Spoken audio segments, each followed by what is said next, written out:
ഗുരവേ നമഃ. ഓമിത്യോദക്ഷരമിദം സർവം തസ്യോപവ്യാഖ്യാനം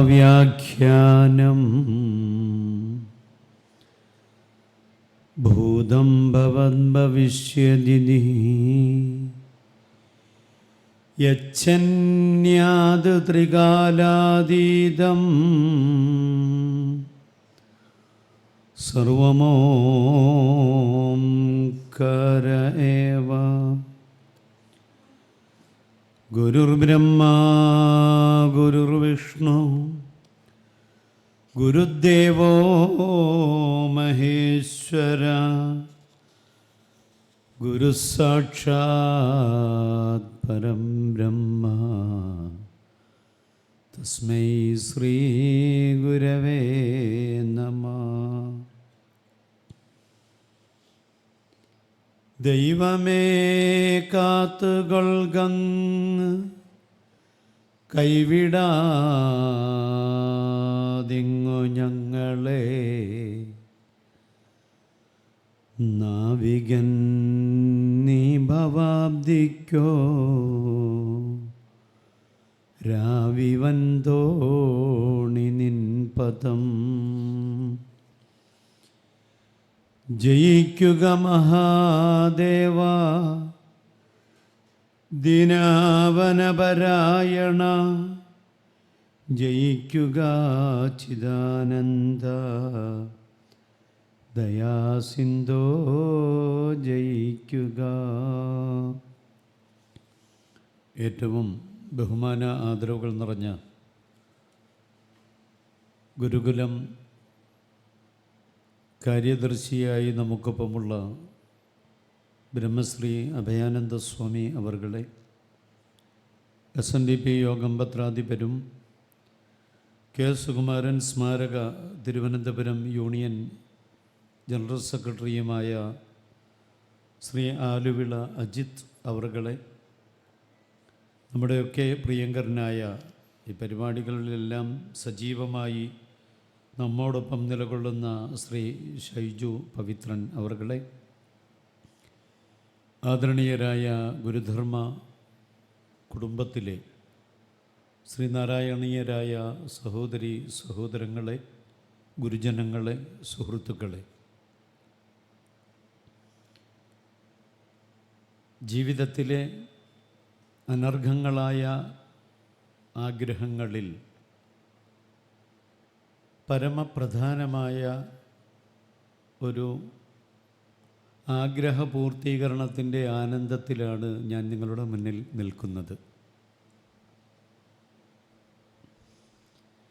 2010കളിൽ തുടക്കമിട്ട് 15ഓളം വർഷക്കാലമായി 1000-ൽ പരം ശ്രീനാരായണീയ വേദികളിലും ശ്രീനാരായണ ഗുരുദേവനാകുന്ന ഗുരുശ്രേഷ്ഠനെക്കുറിച്ചുള്ള പഠനങ്ങളിലും പങ്കെടുക്കുവാനുള്ള ഒരു മഹാഭാഗ്യം എനിക്ക് ലഭിച്ചിട്ടുണ്ട്. വായനകളിലൂടെയും പ്രഭാഷണങ്ങളിലൂടെയും കേട്ടറിവുകളിലൂടെയുമുള്ള ചെമ്പഴന്തിയുടെ മനോഹാരിത വയൽവാരം വീടിൻ്റെ മുറ്റത്ത് വന്ന് നിന്ന് ഇന്നുച്ചയ്ക്ക് ഞാൻ അനുഭവിക്കുകയായിരുന്നു. ഈ റോഡുകളും ഈ കെട്ടിടങ്ങളും മണിമന്ദിരങ്ങളുമൊക്കെ ഉയർന്നു വരുന്നതിന് മുമ്പ് നമ്മുടെ ഈ ചെമ്പഴന്തിയുടെ കാനനത്തിലൂടെ നടന്നുപോയ ഒറ്റമുണ്ട് മാത്രമെടുത്ത നാണുവെന്ന ആ ബാലനെ കാണുകയായിരുന്നു.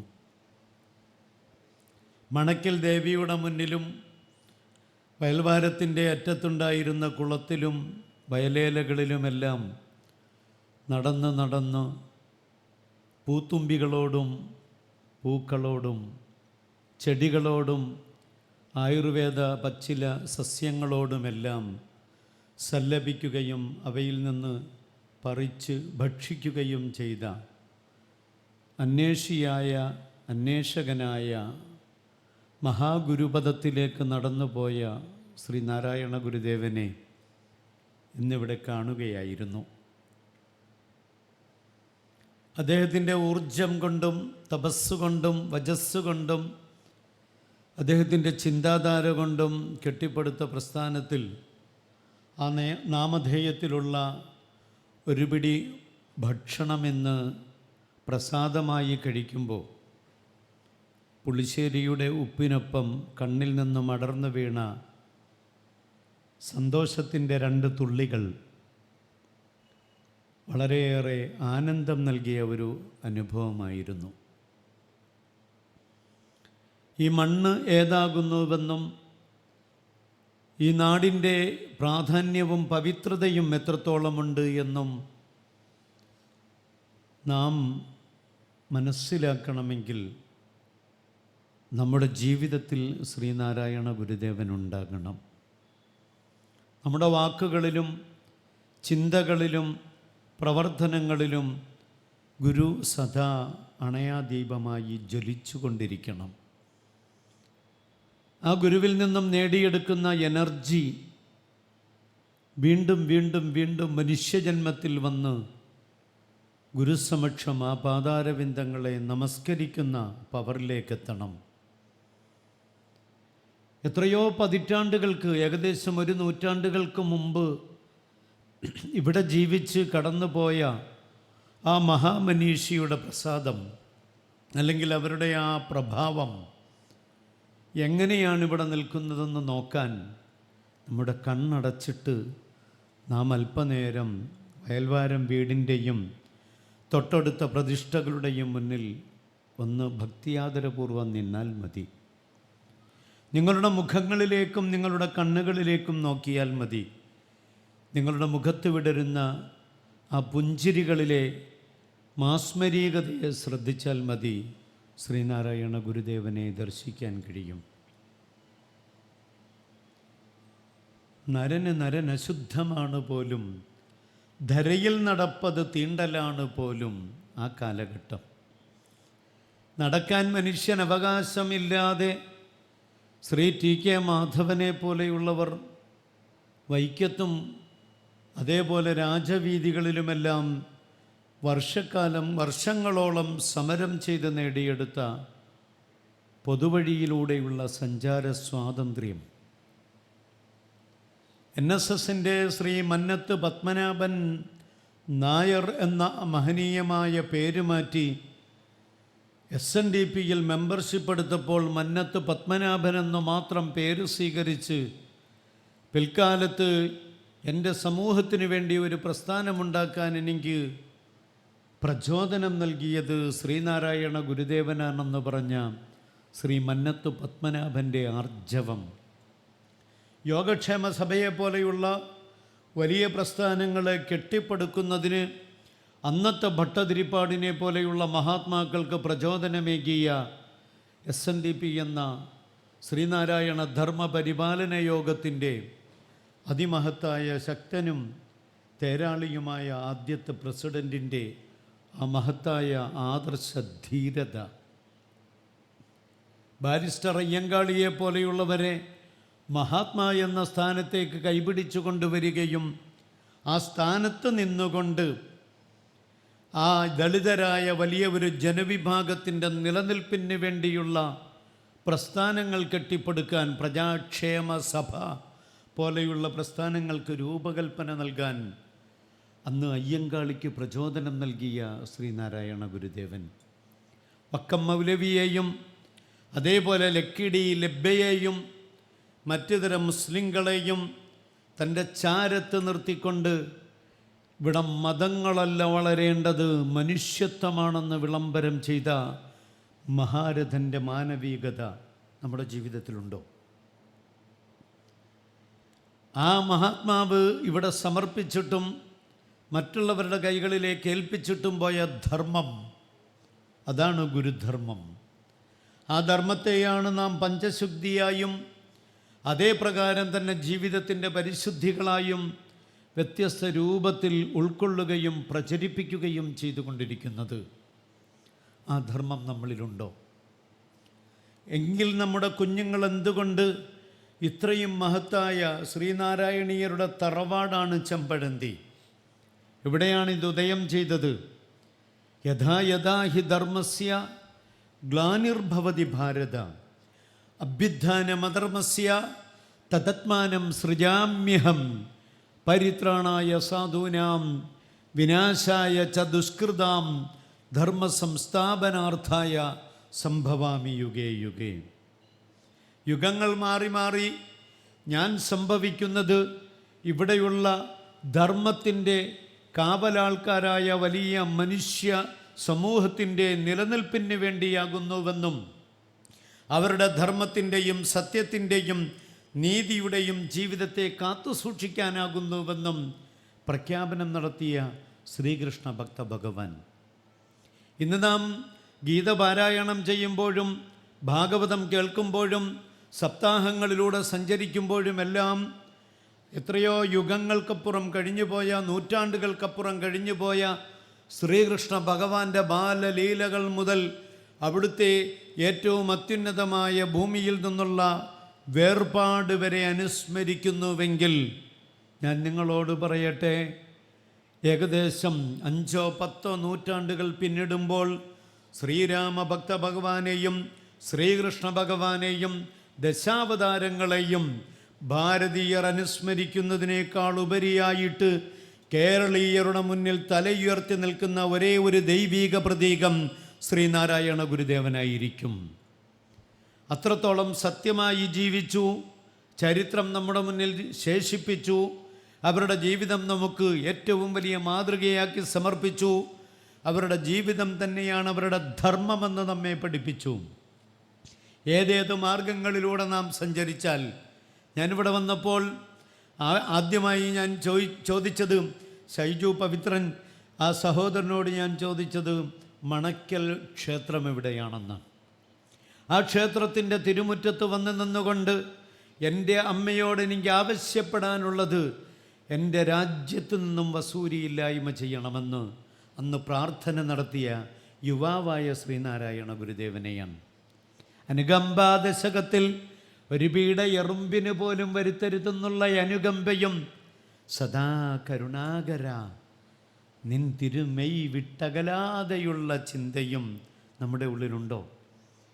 ഒരു പീഡ എറുമ്പിന് പോലും വരുത്തരുതെന്നുള്ള അനുകമ്പ കൊണ്ട് സദാ സർവ മനുഷ്യർക്കും ഒരു രോഗം പോലും വരരുതെന്ന് പ്രാർത്ഥിച്ച മഹാരഥൻ. വസൂരി പടർന്നു പിടിച്ചപ്പോൾ ആ കാലഘട്ടത്തിലെ ജനങ്ങൾ മരണപ്പെട്ടു പോവുകയാണ്. കൂട്ടുനിൽക്കുന്നവർക്കാണ് പിന്നെ ആ മരിച്ചയാളിൻ്റെ സ്വത്തും ഓഹരികളും. കൂട്ടുനിന്നയാളും മരണപ്പെട്ടു പോയാൽ അയാളുടെ ബന്ധുക്കൾക്കുള്ളതാണത്. അങ്ങനത്തെ ഒരു കാലഘട്ടത്തിൽ ആ രോഗമില്ലായ്മ ചെയ്യാൻ പ്രാർത്ഥിച്ച ശ്രീനാരായണ ഗുരുദേവൻ്റെ ദേഹത്തന്ന് വൈകുന്നേരമാകുമ്പോൾ വസൂരിക്കലകൾ വന്നത് നിങ്ങൾ ഓർത്തു നോക്കുക. ആ ധർമ്മം എന്താണത്? എല്ലാവരും അനുഭവിക്കുന്ന വേദന താൻ അനുഭവിച്ചുകൊണ്ട് ലോകത്തിന് വേണ്ടി പ്രാർത്ഥന നടത്തുകയാണ്. നമ്മളൊക്കെ പ്രാർത്ഥിക്കുന്നവരാണ്. നമ്മുടെ പ്രതീക്ഷകൾ നമ്മുടെ പ്രാർത്ഥനകളാണ്. പ്രാർത്ഥനകളുടെ ഏറ്റവും വലിയ ഉന്നതമായ ഡെഫിനിഷൻ തന്നെ നമ്മുടെ പ്രതീക്ഷകളാണ്. ആ പ്രതീക്ഷകളെ മുന്നിൽ വെച്ചുകൊണ്ട് പ്രാർത്ഥിക്കുന്ന നമുക്ക് ലോക ജനതയുടെ രോഗമോചനമാണ് പ്രതീക്ഷയെന്ന് വളരെ വ്യക്തമായി പഠിപ്പിച്ച ശ്രീനാരായണ ഗുരുദേവനെ കാണുകയാണ്. ആ തിരുമുൽപാദങ്ങളെ നാം തിരിച്ചറിയുകയാണ്. അവസാനം ശരീരമാസകലം വസൂരി പടർന്നു പിടിച്ചപ്പോൾ ക്ഷേത്രത്തിലേക്ക് വരുന്നവർ ഇവിടെ നിന്നും പൂജാതി കർമ്മങ്ങൾ കഴിഞ്ഞ് മടങ്ങിപ്പോകുമ്പോൾ അവിടെ നിന്ന് ലഭിക്കുന്ന ആ ഭസ്മം കൊണ്ട് ശരീരമാസകലം വാരിപ്പൂശുക. തൊട്ടടുത്തുണ്ടായിരുന്ന കാവിൽ അന്തി ഉറങ്ങുക. ആരും കാണാതെ അവിടെയുള്ള കായ്കനികൾ പറിച്ച് ഭക്ഷിക്കുക. അങ്ങനെ കഴിഞ്ഞുകൂടിയ 15 ദിവസങ്ങൾക്കപ്പുറം ശ്രീനാരായണ ഗുരുദേവൻ തന്നെ ആ മഹനീയമായ ശരീരശുദ്ധി വരുത്തി അമ്മയുടെ നടയിൽ നിൽക്കുമ്പോഴാണ് അടുത്ത ബന്ധുക്കൾ പോലും അറിയുന്നത് ശ്രീനാരായണ ഗുരുദേവനും വസൂരി വന്നുവെന്നുള്ളത്. ഈ വഴിത്താരയിലൂടെ നടന്നു പോകുമ്പോൾ തൊട്ടടുത്തൊരു വീട്ടിൽ, ചെമ്പഴന്തിയിലൊരു വീട്ടിൽ മരണമുണ്ടായി. അന്ന് ബാലനാണ്. ആ നടന്നു പോകുന്ന കുഞ്ഞ് ആ വീട്ടിലേക്ക് നോക്കുമ്പോൾ വീട്ടിലുള്ളവർ പൊട്ടിക്കരയുകയാണ്. ഈ കുട്ടി ആലോചിച്ചു, എന്തിനാണ് ഇവർ കരയുന്നത്?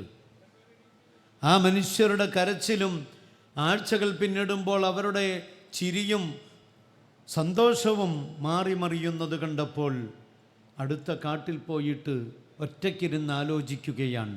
എന്തുകൊണ്ടാണിവർ ഒരു മനുഷ്യൻ മരണപ്പെടുമ്പോൾ കരയുന്നത്?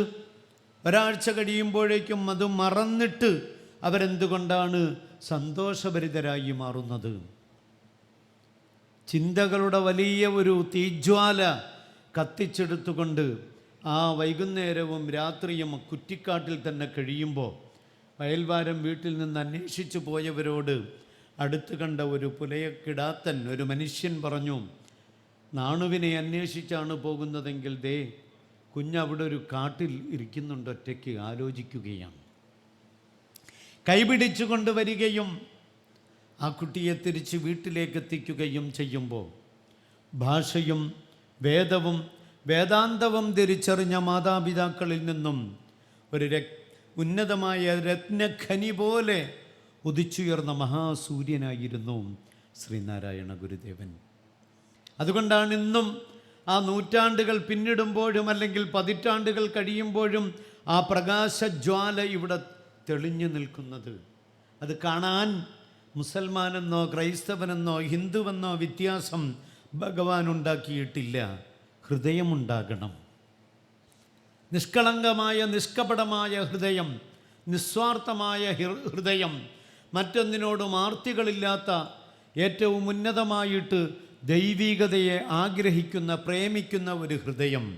ആ ഹൃദയം നിങ്ങൾക്കുണ്ടോ? ഇവിടെ നിന്നും നാം ചായ കുടിക്കുമ്പോഴും ഭക്ഷണം കഴിക്കുമ്പോഴും ഇതാരുടെ മുതലാണെന്ന് നാം ചിന്തിക്കാറുണ്ടോ? ഇവിടുത്തെ ഫാനിൻ്റെ കീഴിലിരുന്ന് കാറ്റ് കൊള്ളുമ്പോഴും അപ്പുറത്ത് ഗസ്റ്റ് റൂമിലെ AC റൂമിൽ അല്പനേരം വിശ്രമിക്കുമ്പോഴും നാം ചിന്തിക്കുന്നുണ്ടോ ഇതാരുടെ സ്വത്താണ്? ഇതാ ഏതേത് മനുഷ്യർക്ക് വേണ്ടി ഇവിടെ രൂപകൽപ്പന ചെയ്തതാണ്. എത്രയോ മനുഷ്യരും എത്രയോ യുഗങ്ങൾക്കപ്പുറമുള്ള ജനങ്ങളും ഞങ്ങൾ മനുഷ്യരാകുന്നുവെന്നുറക്കെ പറയാൻ പേടിച്ചിരുന്ന ഒരു നാട് തിരുവിതാംകൂർ.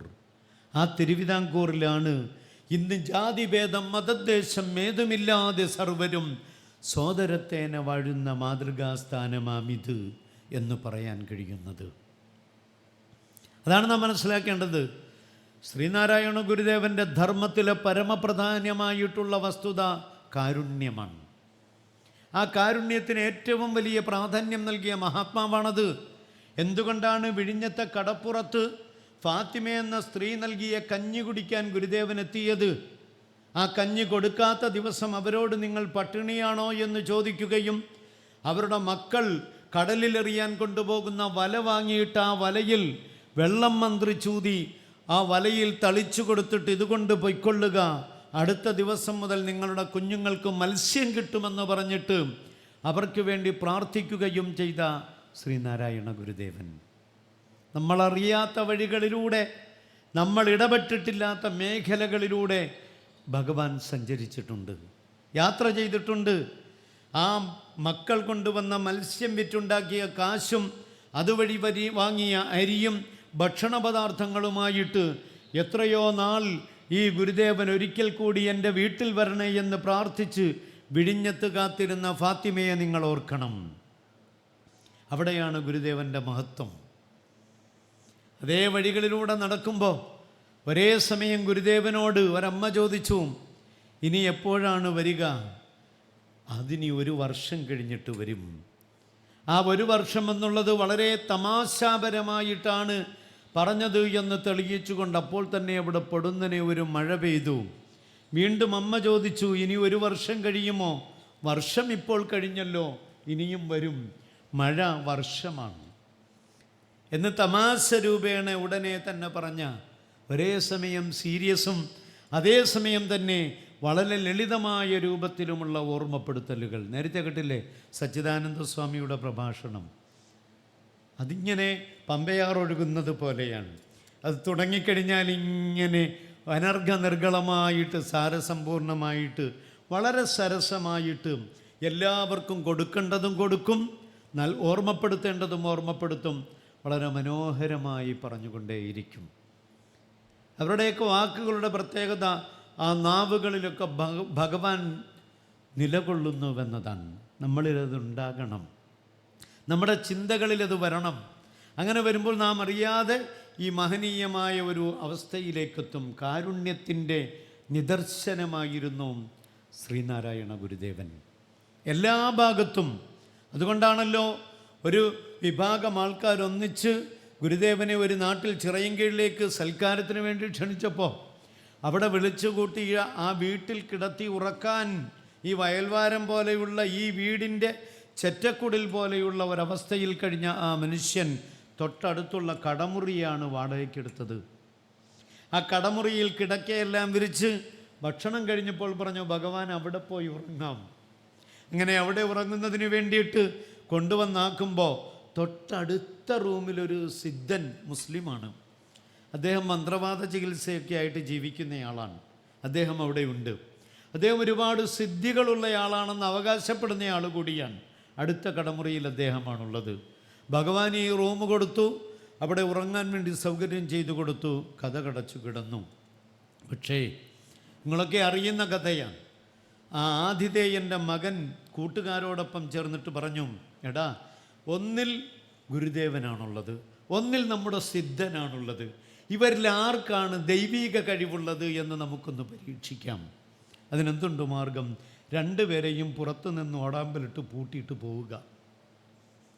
ഇങ്ങനെ ഗുരുദേവൻ കിടന്ന മുറിയും താഴിട്ട് പൂട്ടി, ഈ സിദ്ധൻ കിടന്ന മുറിയും താഴിട്ട് പൂട്ടി. പക്ഷേ ഇവർ വീട്ടിൽ പോയി, കുട്ടികൾ ഉറങ്ങിപ്പോയി, ഇത് മറന്നും പോയി. ആ ആതിഥേയൻ പുലർച്ചെ വരുമ്പോൾ ഭഗവാനുണ്ട് കുളത്തിൽ നിന്നും കുളിക്കുന്നു.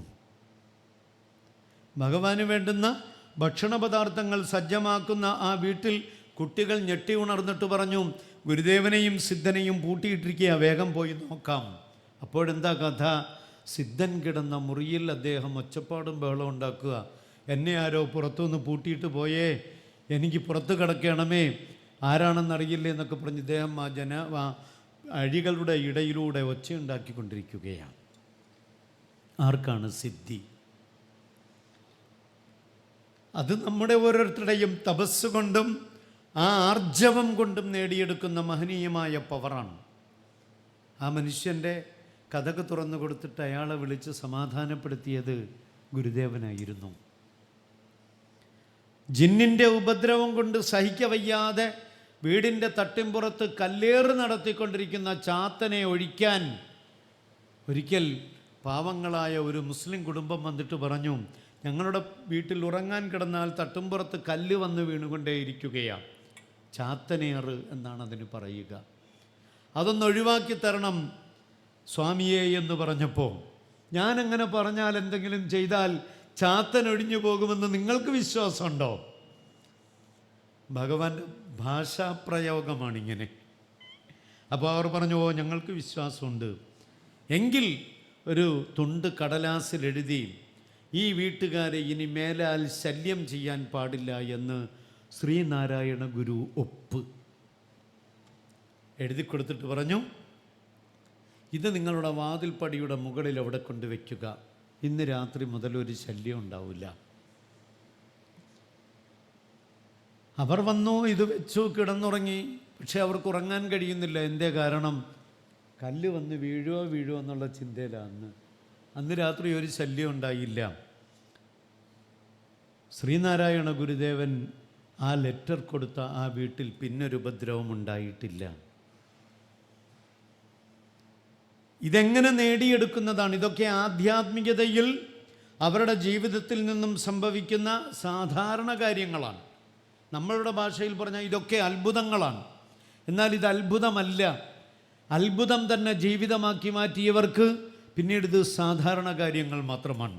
അതുകൊണ്ടാണല്ലോ മരുത്വാമലയിലെ പിള്ളത്തടം ഗുഹയിലേക്ക് യാത്ര ചെയ്തുകൊണ്ടിരുന്നപ്പോൾ പെട്ടെന്ന് ഡ്രൈവർ ജനാർദ്ദനനോട് പറഞ്ഞു, മോനെ തിരിഞ്ഞു നോക്കരുത്, അല്ലേ? സംശയങ്ങളുണ്ട്, തിരിഞ്ഞു നോക്കരുത് എന്ന് പറഞ്ഞു. ജനാർദ്ദനൻ അത്ഭുതമായി, ഇതുവരെ ഭഗവാൻ അങ്ങനെ പറഞ്ഞിട്ടില്ല. അങ്ങനെ യാത്ര പോയി കുറച്ചായപ്പോൾ അറിയാതെ ജനാർദ്ദനൻ തിരിഞ്ഞു നോക്കിപ്പോയി. അങ്ങനെയാണല്ലോ ശങ്കരാചാര്യർ തിരിഞ്ഞു നോക്കിയപ്പോൾ ചോറ്റാനിക്കരയിലേക്ക് വന്ന അമ്മ മൂകാംബികയിൽ പ്രതിഷ്ഠയായി. ഗുരുദേവനെ കാണാനില്ല കാറിൽ. ആകെ വിഷമിച്ച് പ്രയാസപ്പെട്ട് ഇങ്ങനെ നിൽക്കുമ്പോൾ ദൂരെ നിന്ന് അവിടുത്തെ ഒരു ഭക്തൻ ഇതേപോലെ വെള്ളവസ്ത്രമൊക്കെ ധരിച്ചിട്ട് നടന്നു വരുന്നുണ്ട്. ആൾ വന്നിട്ട് ചോദിച്ചു, അല്ല ജനാർദ്ദന, എന്താണ് ഇവിടെ ഇങ്ങനെ വണ്ടി സൈഡാക്കി നിൽക്കുന്നത്? അപ്പോൾ പറഞ്ഞു, ഭഗവാൻ വണ്ടിയിലുണ്ടായിരുന്നു, എന്നോട് തിരിഞ്ഞു നോക്കരുതെന്ന് പറഞ്ഞു, ഞാൻ അറിയാതെ നോക്കിപ്പോയി, ഇപ്പോൾ വണ്ടിയിൽ സ്വാമിജിയില്ല. അപ്പോൾ ആ വന്നയാൾ പറഞ്ഞു, ഞാനിപ്പോൾ മരുത്താമലയിൽ പിള്ളത്തളം ഗുഹയിൽ അവരെ സന്ദർശിച്ചിട്ടാണ് ഇങ്ങോട്ട് വരുന്നത്, നിങ്ങൾ അങ്ങോട്ട് തന്നെ പോയിക്കൊള്ളുക. ഇതെങ്ങനെ സംഭവിക്കുന്നതാണ്? ഇതിന് സാധാരണ സന്യാസ സമൂഹത്തിൻ്റെ ഇടയിൽ സമാധി എന്ന് പറയും. എങ്ങനെ? അവരുടെ ശരീരം തന്നെ ആ ഇരുന്ന ഭാഗത്തു നിന്നും ഒഴിവാക്കി ഉടലോടുകൂടി മറ്റൊരു സ്ഥലത്തേക്ക് പോകുന്ന ഒരു പ്രയോഗമാണ്. ശരീരം മറ്റ് ശരീരങ്ങളിലേക്ക് പ്രവേശിക്കുന്ന പരകായ പ്രവേശമൊക്കെ നാം കേട്ടിട്ടുണ്ട്. ഇവിടെ സംഭവിക്കുന്നത് അവർ ഉദ്ദിഷ്ട സ്ഥലത്തേക്ക് യാതൊരുവിധ സഹായവുമില്ലാതെ പോകാൻ കഴിയുന്ന എനർജി. അതുകൊണ്ടാണ് അവർ യാത്ര ചെയ്തു വരുമ്പോൾ ഇതേപോലെ ഒരു കല്യാണ വീട്ടിൽ നിന്നും നാരങ്ങ എടുത്ത് കയ്യിൽ വെച്ചിട്ട് വേഗം ശംഖുമുഖം കടപ്പുറത്തേക്ക് വണ്ടി വിടാൻ പറഞ്ഞത് ജനാർദ്ദനോട്. ആ വണ്ടി അവിടെ എത്തിയിട്ട് കടപ്പുറത്തിങ്ങനെ ചുട്ടുപൊള്ളുന്ന മണ്ണിന് മുകളിലൂടെ നടക്കുകയാണ് ഗുരുദേവൻ. നടന്ന് ഒരാളിൻ്റെ അരികിലെത്തി. അദ്ദേഹം ജരാനരകളൊക്കെ ബാധിച്ച് ശരീരവും വസ്ത്രവും എല്ലാം പൊടിപുരണ്ട് കിടക്കുകയാണ്. അയാളുടെ അരികിൽ ചെന്ന് നിന്നതും ആ മനുഷ്യൻ ചാടി എഴുന്നേറ്റു ഗുരുദേവനെ നമസ്കരിച്ചു. ആ നമസ്കരിച്ച ഉടനെ അയാൾക്ക് ദർശനം നൽകിയിട്ട് കയ്യിലുള്ള നാരങ്ങ മുറിച്ച് അതിലെ നീര് ആ വായിലേക്ക് ഉറ്റിച്ചു കൊടുത്തിട്ട് പറഞ്ഞു, നിന്റെ നിരാഹാരം ആദ്യം അവസാനിപ്പിക്കുക, നീ തേടി വന്നതെന്നെയാണ്. ഭാരതത്തിലുടനീളം യാത്ര ചെയ്ത് ഇന്ന് ജീവിച്ചിരിക്കുന്ന ഏറ്റവും വലിയ സന്യാസി ശ്രേഷ്ഠനെ കാണാൻ വേണ്ടി ഇറങ്ങിത്തിരിച്ച ആ അന്വേഷിയായ സന്യാസിക്ക് ഭഗവാൻ ദർശനം നൽകുകയാണ്. എന്നിട്ടാണ് പറഞ്ഞത്, ശിവഗിരിയിൽ നവരാത്രി ഉത്സവം നടക്കും, അവിടേക്ക് വന്നു അതിൽ പങ്കെടുത്തിട്ടേ മോൻ മടങ്ങിപ്പോകാവൂ. ചാലക്കമ്പോളത്തിലെ പുസ്തക സ്റ്റാളിൻ്റെ ഉള്ളിൽ പോയിരുന്ന് യുവത്വ കാലഘട്ടത്തിൽ വായിച്ചു തീർത്തത് മൊത്തവും ആധ്യാത്മികതയുടെ അകമ്പൊരുളുകളായിരുന്നു. വായിച്ചാൽ ഏറ്റവും ഉന്നതമായ അറിവ് ലഭിക്കുമെന്നും ആ അറിവ് കൊണ്ട് വേണം വിദ്യ കൊണ്ട് പ്രബുദ്ധരാകേണ്ടത് എന്നും ഏറ്റവും വലിയ വിജ്ഞാനത്തിൻ്റെ വിളംബരം ചെയ്തപ്പോൾ നമുക്കറിയാതെ ആ മഹാത്മാവിനെക്കുറിച്ച് പറയേണ്ടി വന്നു, സ്വർഗത്തിൽ നിന്നും ഹൃദയത്തിലേക്കൊരു സ്വർണ്ണനൂൽപാലം പണിത പ്രവാചക, ജീവൻ്റെ ഭിന്നമാം നാദവൈചിത്ര്യങ്ങൾ ഏകമാം സത്തയിൽ ബന്ധിച്ച ധാർമ്മിക, തമ്മിലിടഞ്ഞും അഹങ്കരിച്ചും കരൾ കൊത്തിപ്പറിച്ചും ചവച്ചും പുളച്ചാർത്ത ഗോത്രക്കറുമ്പിനെ കാട്ടുഗ്രൗര്യങ്ങളെ ശാന്തി സങ്കീർത്തനമാക്കിയ നായക, അങ്ങയെ ചൂഴുമൊരായിരം ഓർമ്മകൾ ആത്മഹർഷം വിതച്ചെത്തുമീ വേളയിൽ ബന്ധുര ചിന്തകൾ ജീവൻ്റെ ജീവനിൽ കുന്തിരിക്കമ്പുകച്ചെത്തുമീ മാത്രയിൽ കൈകോർത്ത് നിൽക്കുന്ന മണ്ണുമാകാശവും കൈമാറി നിൽപ്പൂ സ്തുതിയും ആശംസയും. അതാണ് ശ്രീനാരായണ ഗുരുദേവൻ സുകുമാർ കക്കാടിനെ പോലെയുള്ളവർ എഴുതിയ ഈ മഹനീയമായ വരികളിൽ എഴുന്നു നിൽക്കുന്ന ഗുരുവിൻ്റെ പ്രഭാവം. അതാണ് നാം കണ്ടെത്തേണ്ടത്. പരസ്പരം കലഹിച്ചും തമ്മിലടിച്ചും കഴിഞ്ഞ ജനങ്ങളെ കൈപിടിച്ചിട്ട് ഒരൊറ്റ അച്ഛൻ്റെയും അമ്മയുടെയും മക്കളാണ്. അത് പറയുകയല്ല, പ്രായോഗികവാദത്തിൽ അല്ലെങ്കിൽ പ്രായോഗിക തലത്തിൽ ഗുരുദേവൻ അത് കൊണ്ടുവരികയാണ്. അതായിരുന്നു ഗുരുദേവൻ്റെ ദർശനത്തിലെ ഏറ്റവും പ്രാമുഖ്യമുള്ള ഒരു ഭാഗം. താൻ പറഞ്ഞതൊക്കെയും പ്രവർത്തിക്കുകയായിരുന്നു. ഭിന്നത പാടില്ല, ഒരു ജാതി, ഒരു മതം, ഒരു ദൈവം, മനുഷ്യന് എന്ന് പറഞ്ഞ തത്വം ഗുരുദേവൻ്റെ മതമായി മാറുകയായിരുന്നു. അതായിരുന്നു മതം.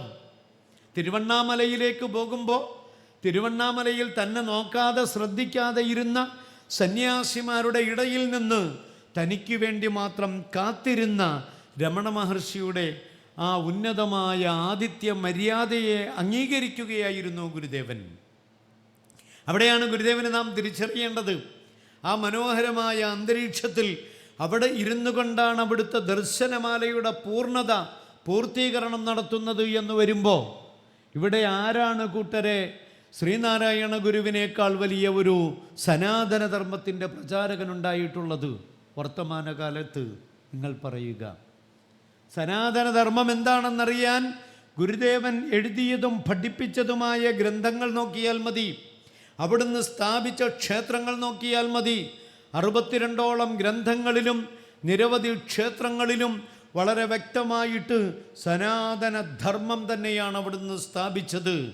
അനന്തൻ്റെ ശിരസ്സിലാണ് ഈ പ്രപഞ്ചം നിലകൊള്ളുന്നത് എന്ന് പറഞ്ഞപ്പോൾ അതിനെക്കുറിച്ച് ആ സംസാരിച്ച വ്യക്തി വന്ന് ഗുരുദേവനോട് പരിഹസിച്ചുകൊണ്ട് ചോദിച്ചു, ഒരു സർപ്പത്തിൻ്റെ തലയിലാണോ ഭൂമി നിലകൊള്ളുന്നത്? ഗുരുദേവൻ ചോദിച്ചു, ഭൂമിയെക്കുറിച്ച് നിങ്ങളുടെ ശാസ്ത്രം എന്താണ് പറയുന്നത്? അപ്പോൾ ആ വ്യക്തി മറുപടിയായി പറഞ്ഞത്, ഒരു എനർജിയുടെ മുകളിലാണ് ഇത് നിലകൊള്ളുന്നത് എന്ന് ആണോ? ആ എനർജിയെ അനന്തമായ ശക്തി എന്ന് വിളിച്ചുകൂടെ? ആ അനന്തമായ ശക്തിയാണ് ഇവിടെ അനന്തനായി നിലകൊള്ളുന്നത് എന്ന് വേണമെങ്കിൽ നമുക്ക് ഉപമിച്ചുകൂടെ? ദൈവീക തത്വങ്ങളും ശാസ്ത്രീയതയും രണ്ടല്ല ഒന്നാകുന്നുവെന്ന് പ്രായോഗിക തലത്തിൽ വളരെ വ്യക്തമായിട്ട് ഗുരുദേവൻ തൻ്റെ ദർശനത്തിലൂടെ പഠിപ്പിക്കുകയാണ് ചെയ്തത്. ഗുരുദേവ ദർശനത്തിൻ്റെ ഏറ്റവും വലിയ ഒരു എക്സാമ്പിൾ പറഞ്ഞാൽ നമ്മുടെ ഈ സ്വാമിജി അടക്കമുള്ള മഹാത്മാക്കൾ, അഭയാനന്ദ സ്വാമി അടക്കമുള്ളവർ സന്യാസ ദീക്ഷ സ്വീകരിച്ചവരാണ്. അങ്ങനെ സന്യാസം നൽകുന്ന കാലഘട്ടത്തിൽ ഏണസ്റ്റ് കർക്കിനെ പോലെയുള്ള സായിപ്പന്മാർ, അതേപോലെ വിദേശികളൊക്കെ വന്ന് ഗുരുദേവൻ്റെ അരികിൽ അനുഗ്രഹം തേടുമ്പോൾ ഏണസ്റ്റ് കർക്കിനുണ്ടൊരാഗ്രഹം, സന്യാസിയാകണം. അദ്ദേഹത്തിന് സന്യാസം വേണം. ബാക്കിയുള്ള എല്ലാ സന്യാസിമാരും ഭഗവാനോട് വിഷയം അവതരിപ്പിച്ചു, ആയിക്കൊള്ളട്ടെ നമുക്ക് നൽകാമല്ലോ. അപ്പോൾ അവരും പാലിക്കേണ്ടുന്ന മര്യാദകൾ എന്തൊക്കെ? ഉപവാസം, അതുപോലെ വ്രതം, അതുമായി ബന്ധപ്പെട്ട മറ്റ് ഒരുപാട് പാരമ്പര്യമായ മുറകളൊക്കെ പാലിക്കണമല്ലോ. ഒരു സന്യാസിയാകുന്നതിന് വേണ്ടി താൻ തന്നെ ചിട്ടപ്പെടുത്തി എടുക്കണമല്ലോ. അതൊക്കെ ഈ ഏണസ്റ്റും ചെയ്യണ്ടേ? ഭഗവാൻ പറഞ്ഞു, വേണമെങ്കിൽ തലമുണ്ടനം ചെയ്തു കൊള്ളട്ടെ. അപ്പോൾ സന്യാസം കൊടുക്കുന്ന ദിവസമെത്തി. സ്വാമിമാരൊക്കെയും വന്ന് അവിടുന്ന് ഈ ദീക്ഷ സ്വീകരിച്ചു കൊണ്ടിരിക്കുമ്പോൾ ഏണസ്റ്റ് കർക്കിൻ്റെ ഊഴമായി അദ്ദേഹം ഭഗവാന്റെ അരികിലേക്ക് വന്നപ്പോൾ ഒരു സ്വാമിജി ഒരു പൊതിയുമായി വന്നു. ആ പൊതിയിൽ കാവി വസ്ത്രമാണുള്ളത്. ഏണസ്റ്റിന് കൊടുക്കാൻ വേണ്ടി കൊണ്ടുവന്ന ആ കാവി വസ്ത്രം കണ്ടിട്ട് കൈ കാട്ടിയിട്ട് പറഞ്ഞു, അവിടെ നിൽക്കുക, ഞാനവിടെ വേറൊരു പൊതി കൊണ്ടുവച്ചിട്ടുണ്ട്, അതിങ്ങെടുത്തു കൊണ്ടുവരിക. ആ പൊതി കൊണ്ടുവന്നപ്പോൾ അതിൽ പാൻറ്റുണ്ട്, സ്യൂട്ടുണ്ട്, ടൈയുണ്ട്. ഇത് ധരിച്ചു കൊണ്ടുവരിക എന്ന് പറഞ്ഞു. ടൈ കയ്യിലെടുത്ത് വെച്ചു. ഭഗവാന്റെ കയ്യിൽ തന്നെ ടൈ വെച്ചിരുന്നു. തിരുമുൽപാദങ്ങളുടെ കൽപ്പന കേട്ടിട്ട് ഈ മനുഷ്യൻ പോയി ഡ്രസ്സ് ചെയ്തു മടങ്ങി വന്നപ്പോൾ ആ ടൈ അവിടുത്തെ തൃക്കരങ്ങൾ കൊണ്ട് കഴുത്തിൽ കെട്ടിക്കൊടുത്തിട്ട് പറഞ്ഞു, നിങ്ങളുടെ പേര് ഏണസ്റ്റ് കർക്ക് എന്ന് തന്നെയാണ്, നിങ്ങൾക്കിത് മതി സന്യാസവസ്ത്രം. സംസ്കാരത്തെ സംസ്കാരമായിട്ട് ഉൾക്കൊള്ളണമെന്നും പഠിപ്പിക്കണമെന്നും ഗുരുദേവൻ അവിടുന്ന് നമുക്ക് മാതൃക നൽകുകയാണ്. നാം എവിടെ പോയാലും നമ്മുടെ സംസ്കാരത്തെ നാം കാത്തു സൂക്ഷിക്കണം. കഴിഞ്ഞ ചതയദിനത്തിൽ GDPS പ്രോഗ്രാം ദുബൈയിൽ നടക്കുമ്പോൾ ഇവിടുന്ന് നമ്മുടെ ശിവഗിരി മഠത്തിൽ നിന്ന് അന്ന് വന്നത് ഹൃദംബരാനന്ദ സ്വാമികളാണ്. അവരോടൊപ്പം പോകാനുള്ള ഭാഗ്യം എനിക്കുണ്ടായി. അങ്ങനെ ആ പോകുന്ന വേളയിൽ സ്വാമിജിയുടെ വേഷം തന്നെയാണ് ധരിച്ചത്, കാവിയാണ്. ഇവിടെ സ്യൂട്ടും ബൂട്ടും ഒന്നും ഇടാതെ ആ കാവി തന്നെ ധരിച്ച് കാലിലൊരു സോക്സും ഒരു ചെരുപ്പുമൊക്കെ ധരിച്ചിട്ടാണ് സ്വാമിജി വന്നത്. ഞാനും അതേപോലെ തന്നെ, ഞാൻ സാധാരണ ധരിക്കാറുള്ള വസ്ത്രം ധരിച്ചിട്ടാണ് ഒപ്പം പോയത്. 2 ഫ്ലൈറ്റിൽ 2 ദിവസങ്ങളിലായിട്ട് അവിടെ എത്തി. ഒരേ ഹോട്ടലിലെ അടുത്തടുത്ത റൂമുകളിൽ ഞങ്ങൾ താമസിച്ചു. ഭഗവാനെക്കുറിച്ച് എനിക്കറിയാനുള്ള ഒരുപാട് കാര്യങ്ങൾ ആ 2, 3, 5 ദിവസങ്ങൾ ഞങ്ങൾ റയാൻ ഹോട്ടലിൽ ഷാർജയിൽ താമസിക്കുമ്പോൾ അവിടെ നിന്നിട്ട് പഠിക്കാനും അറിയാനും കഴിഞ്ഞു. അപ്പോൾ സംസ്കാരം എന്താകുന്നുവെന്നും ആ സംസ്കാരത്തെ എങ്ങനെയാണ് കാത്തു സൂക്ഷിക്കേണ്ടത് എന്നും ഭഗവാൻ പഠിപ്പിക്കുകയാണ്. അതുകൊണ്ടാണല്ലോ കന്ദസ്വാമി എന്ന പേര് സ്വീകരിച്ചിട്ട് ആദ്യത്തെ തവണ ചെന്നപ്പോൾ ഖാദർ എന്ന മനുഷ്യൻ സിലോണിൽ വലിയ സൽക്കാരമൊക്കെ നടത്തി. രണ്ടാമത്തെ തവണ ഭഗവാൻ അവിടെ എത്തുമ്പോഴേക്കും അയാളും തലമുണ്ടനം ചെയ്തു, കാവി ധരിച്ചു, കന്ദസ്വാമി എന്ന പേരും സ്വീകരിച്ചു. ശ്രീനാരായണ ഗുരുദേവൻ്റെ മുന്നിൽ വന്നു നിന്നു. ഭഗവാൻ അയാളെ കണ്ടതുപോലും നടിച്ചില്ല. തിരിച്ചു മടങ്ങാനാകുന്നത് വരെയും ഈ കന്ദസ്വാമി അങ്ങോട്ടും ഇങ്ങോട്ടും വന്നിട്ട് ഭഗവാനോട് പറഞ്ഞു, അവിടുന്ന് എന്നെ ഒന്ന് പരിഗണിക്കണം, ഞാൻ കന്ദസ്വാമിയാണ്. അവസാനം ഗുരുദേവൻ മൊഴിഞ്ഞു, നിങ്ങളെ എനിക്കറിയില്ല, എനിക്കിവിടെ ഇഷ്ടപ്പെട്ട ഒരു മനുഷ്യനുണ്ടായിരുന്നു, അത് ഖാദറാണ്. ആ ഖാദറിനെ ഇന്നിവിടെ കാണാനില്ല. ആ ഖാദറിനോടായിരുന്നു എനിക്കിഷ്ടം. ഇവിടെ നാം തിരിച്ചറിയണം, മതപരിവർത്തനമല്ല വേണ്ടത്, മനപരിവർത്തനമാണ് വേണ്ടത്. മതമല്ല പരിവർത്തിതമാകേണ്ടത്, ഹൃദയമാണ് പരിവർത്തിതമാകേണ്ടത്. ഭഗവാൻ പഠിപ്പിക്കുകയാണ്. ഇങ്ങനെ എത്രയോ പേർ, ചാക്കോ എന്ന പേരുകാരനായ ഒരു ക്രിസ്തുമത വിശ്വാസി അദ്വൈതാശ്രമത്തിൽ ആലുവയിലുണ്ടായിരുന്നു. ഭഗവാന്റെ എല്ലാ സമയത്തും അവിടെ ചെല്ലുമ്പോൾ എല്ലാവിധമായ സഹായങ്ങളും ഹെൽപ്പും ചെയ്യുന്ന ആ ആള് പെട്ടെന്ന് ആവേശം കയറിയിട്ട് ശിവപ്രസാദ് എന്ന പേരും സ്വീകരിച്ചു സ്വാമിയായി. ഭഗവാന്റെ അരികിൽ വന്നിട്ട് ഞാൻ ശിവപ്രസാദ് സ്വാമി എന്നൊക്കെ പറഞ്ഞപ്പോൾ ഭഗവാൻ പറഞ്ഞു, ആ ചാക്കോ തന്നെ മതിയായിരുന്നു, ഇത് വേണ്ട. എന്തേ കാരണം? മതപരിവർത്തനം ഇവിടെ വേണ്ട. സഹോദരൻ അയ്യപ്പനെ പോലെയുള്ളവർ വന്ന് ലോകവ്യാപകമായിട്ട് ബ്രിട്ടീഷ് വിരുദ്ധ സമരം നടക്കുമ്പോൾ മലബാറിൽ കലാപമുണ്ടായി, ലഹളയുണ്ടായി, ജന്മിയും കുടിയാന്മാരും തമ്മിലുള്ള സമരമുണ്ടായി. കുടിയാന്മാർ മാപ്പിളമാരെന്ന പേരിൽ അറിയപ്പെട്ട മുസ്ലിങ്ങളോടൊപ്പം അവിടെ ചേർന്നു. അവിടെ മുസ്ലിങ്ങളെ മാപ്പിളമാരെന്നാണ് പറയുന്നത്. മഹാപിള്ളമാരെന്ന് പണ്ട് കാലത്ത് അറബികളെ വിളിച്ചത് പിന്നീട് ലോപിച്ച് മാപ്പിളമാരായി മാറി. ആ മാപ്പിളമാരും കുടിയാന്മാരും ഒന്നിച്ചു നിന്നുകൊണ്ട് ബ്രിട്ടീഷുകാർക്ക് സപ്പോർട്ട് ചെയ്ത ജന്മികളെ പിടിച്ചെടുക്കുവാനും അവരെ പിടിച്ച് മതപരിവർത്തനം നടത്താനുമൊക്കെ ശ്രമിച്ചപ്പോൾ അന്ന് സഹോദരൻ അയ്യപ്പനെ പോലെയുള്ളവർ ഭഗവാനുമായി കൂടിയാലോചന നടത്തിയിട്ട് പറഞ്ഞു, ജനങ്ങൾ മതപരിവർത്തനം വരുത്തിയിട്ട് എന്ത് നേട്ടമാണ് നമ്മുടെ നാട്ടിലുണ്ടാകാൻ പോകുന്നത്? അതുകൊണ്ട് ഇതിനൊരു അറുതി വരുത്തണം. 921 ഏറ്റവും വലിയ മലബാർ കലാപം നടന്ന അതേ തൊട്ടടുത്ത വർഷം ആലുവയിലെ സർവമാന ജനങ്ങളുടെയും മുന്നിൽ ശ്രീനാരായണ ഗുരുദേവ തിരുമുൽപാദങ്ങൾ പ്രഖ്യാപനം നടത്തി. ഒരുപക്ഷെ ലോകം കണ്ട ഏറ്റവും മാതൃകാപരമായ സർവമത സമ്മേളനമായിരുന്നു അത്. അതുകൊണ്ടാണ് ആ സർവമത സമ്മേളനത്തിൽ ക്രിസ്തുമത വിശ്വാസത്തിൻ്റെ പ്രതിനിധികൾ, ബ്രാഹ്മണ സമൂഹം, നായർ സമുദായം, ഇസ്ലാമിക സമൂഹത്തിൽ നിന്ന്, തമിഴ്നാട്ടിൽ നിന്ന് പോലുമുള്ള പ്രതിനിധികൾ പങ്കെടുത്ത ഒരു സമ്മേളനം. ആ സമ്മേളനത്തിലാണ് അവിടുന്ന് വിളംബരം ചെയ്തത്, വാദിക്കാനും ജയിക്കാനുമല്ല, അങ്ങനൊരു മത്സരം എവിടെയില്ല, പിന്നെയോ അറിയാനും അറിയിക്കുവാനുമാണ്.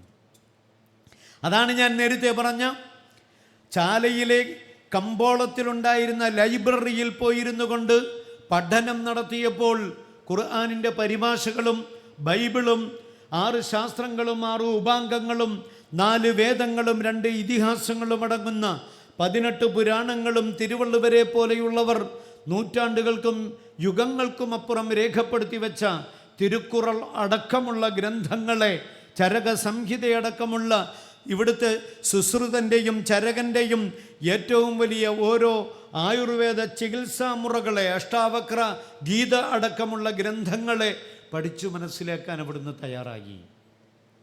എന്നിട്ടും ആർത്തി തീരാതെ തൻ്റെ ദർശനങ്ങളെ വളരെ വ്യക്തമായിട്ട് അറിയാനും മനസ്സിലാക്കാനും വേണ്ടിയാണ് തൈക്കാട് അയ്യാവ് എന്ന പേരിലറിയപ്പെട്ട തൈക്കാവിലെ അയ്യാസ്വാമിയുടെ സന്നിധിയിലെത്തുന്നത്. തിരുവിതാംകൂർ റെസിഡൻസി മാനേജരായി നിലകൊണ്ട ആ മഹാത്മാവിൻ്റെ ശിഷ്യത്വം സ്വീകരിക്കുകയാണ്. ഏത് വിഷയത്തിൽ? യോഗമുറകൾ പഠിക്കുന്നതിൽ.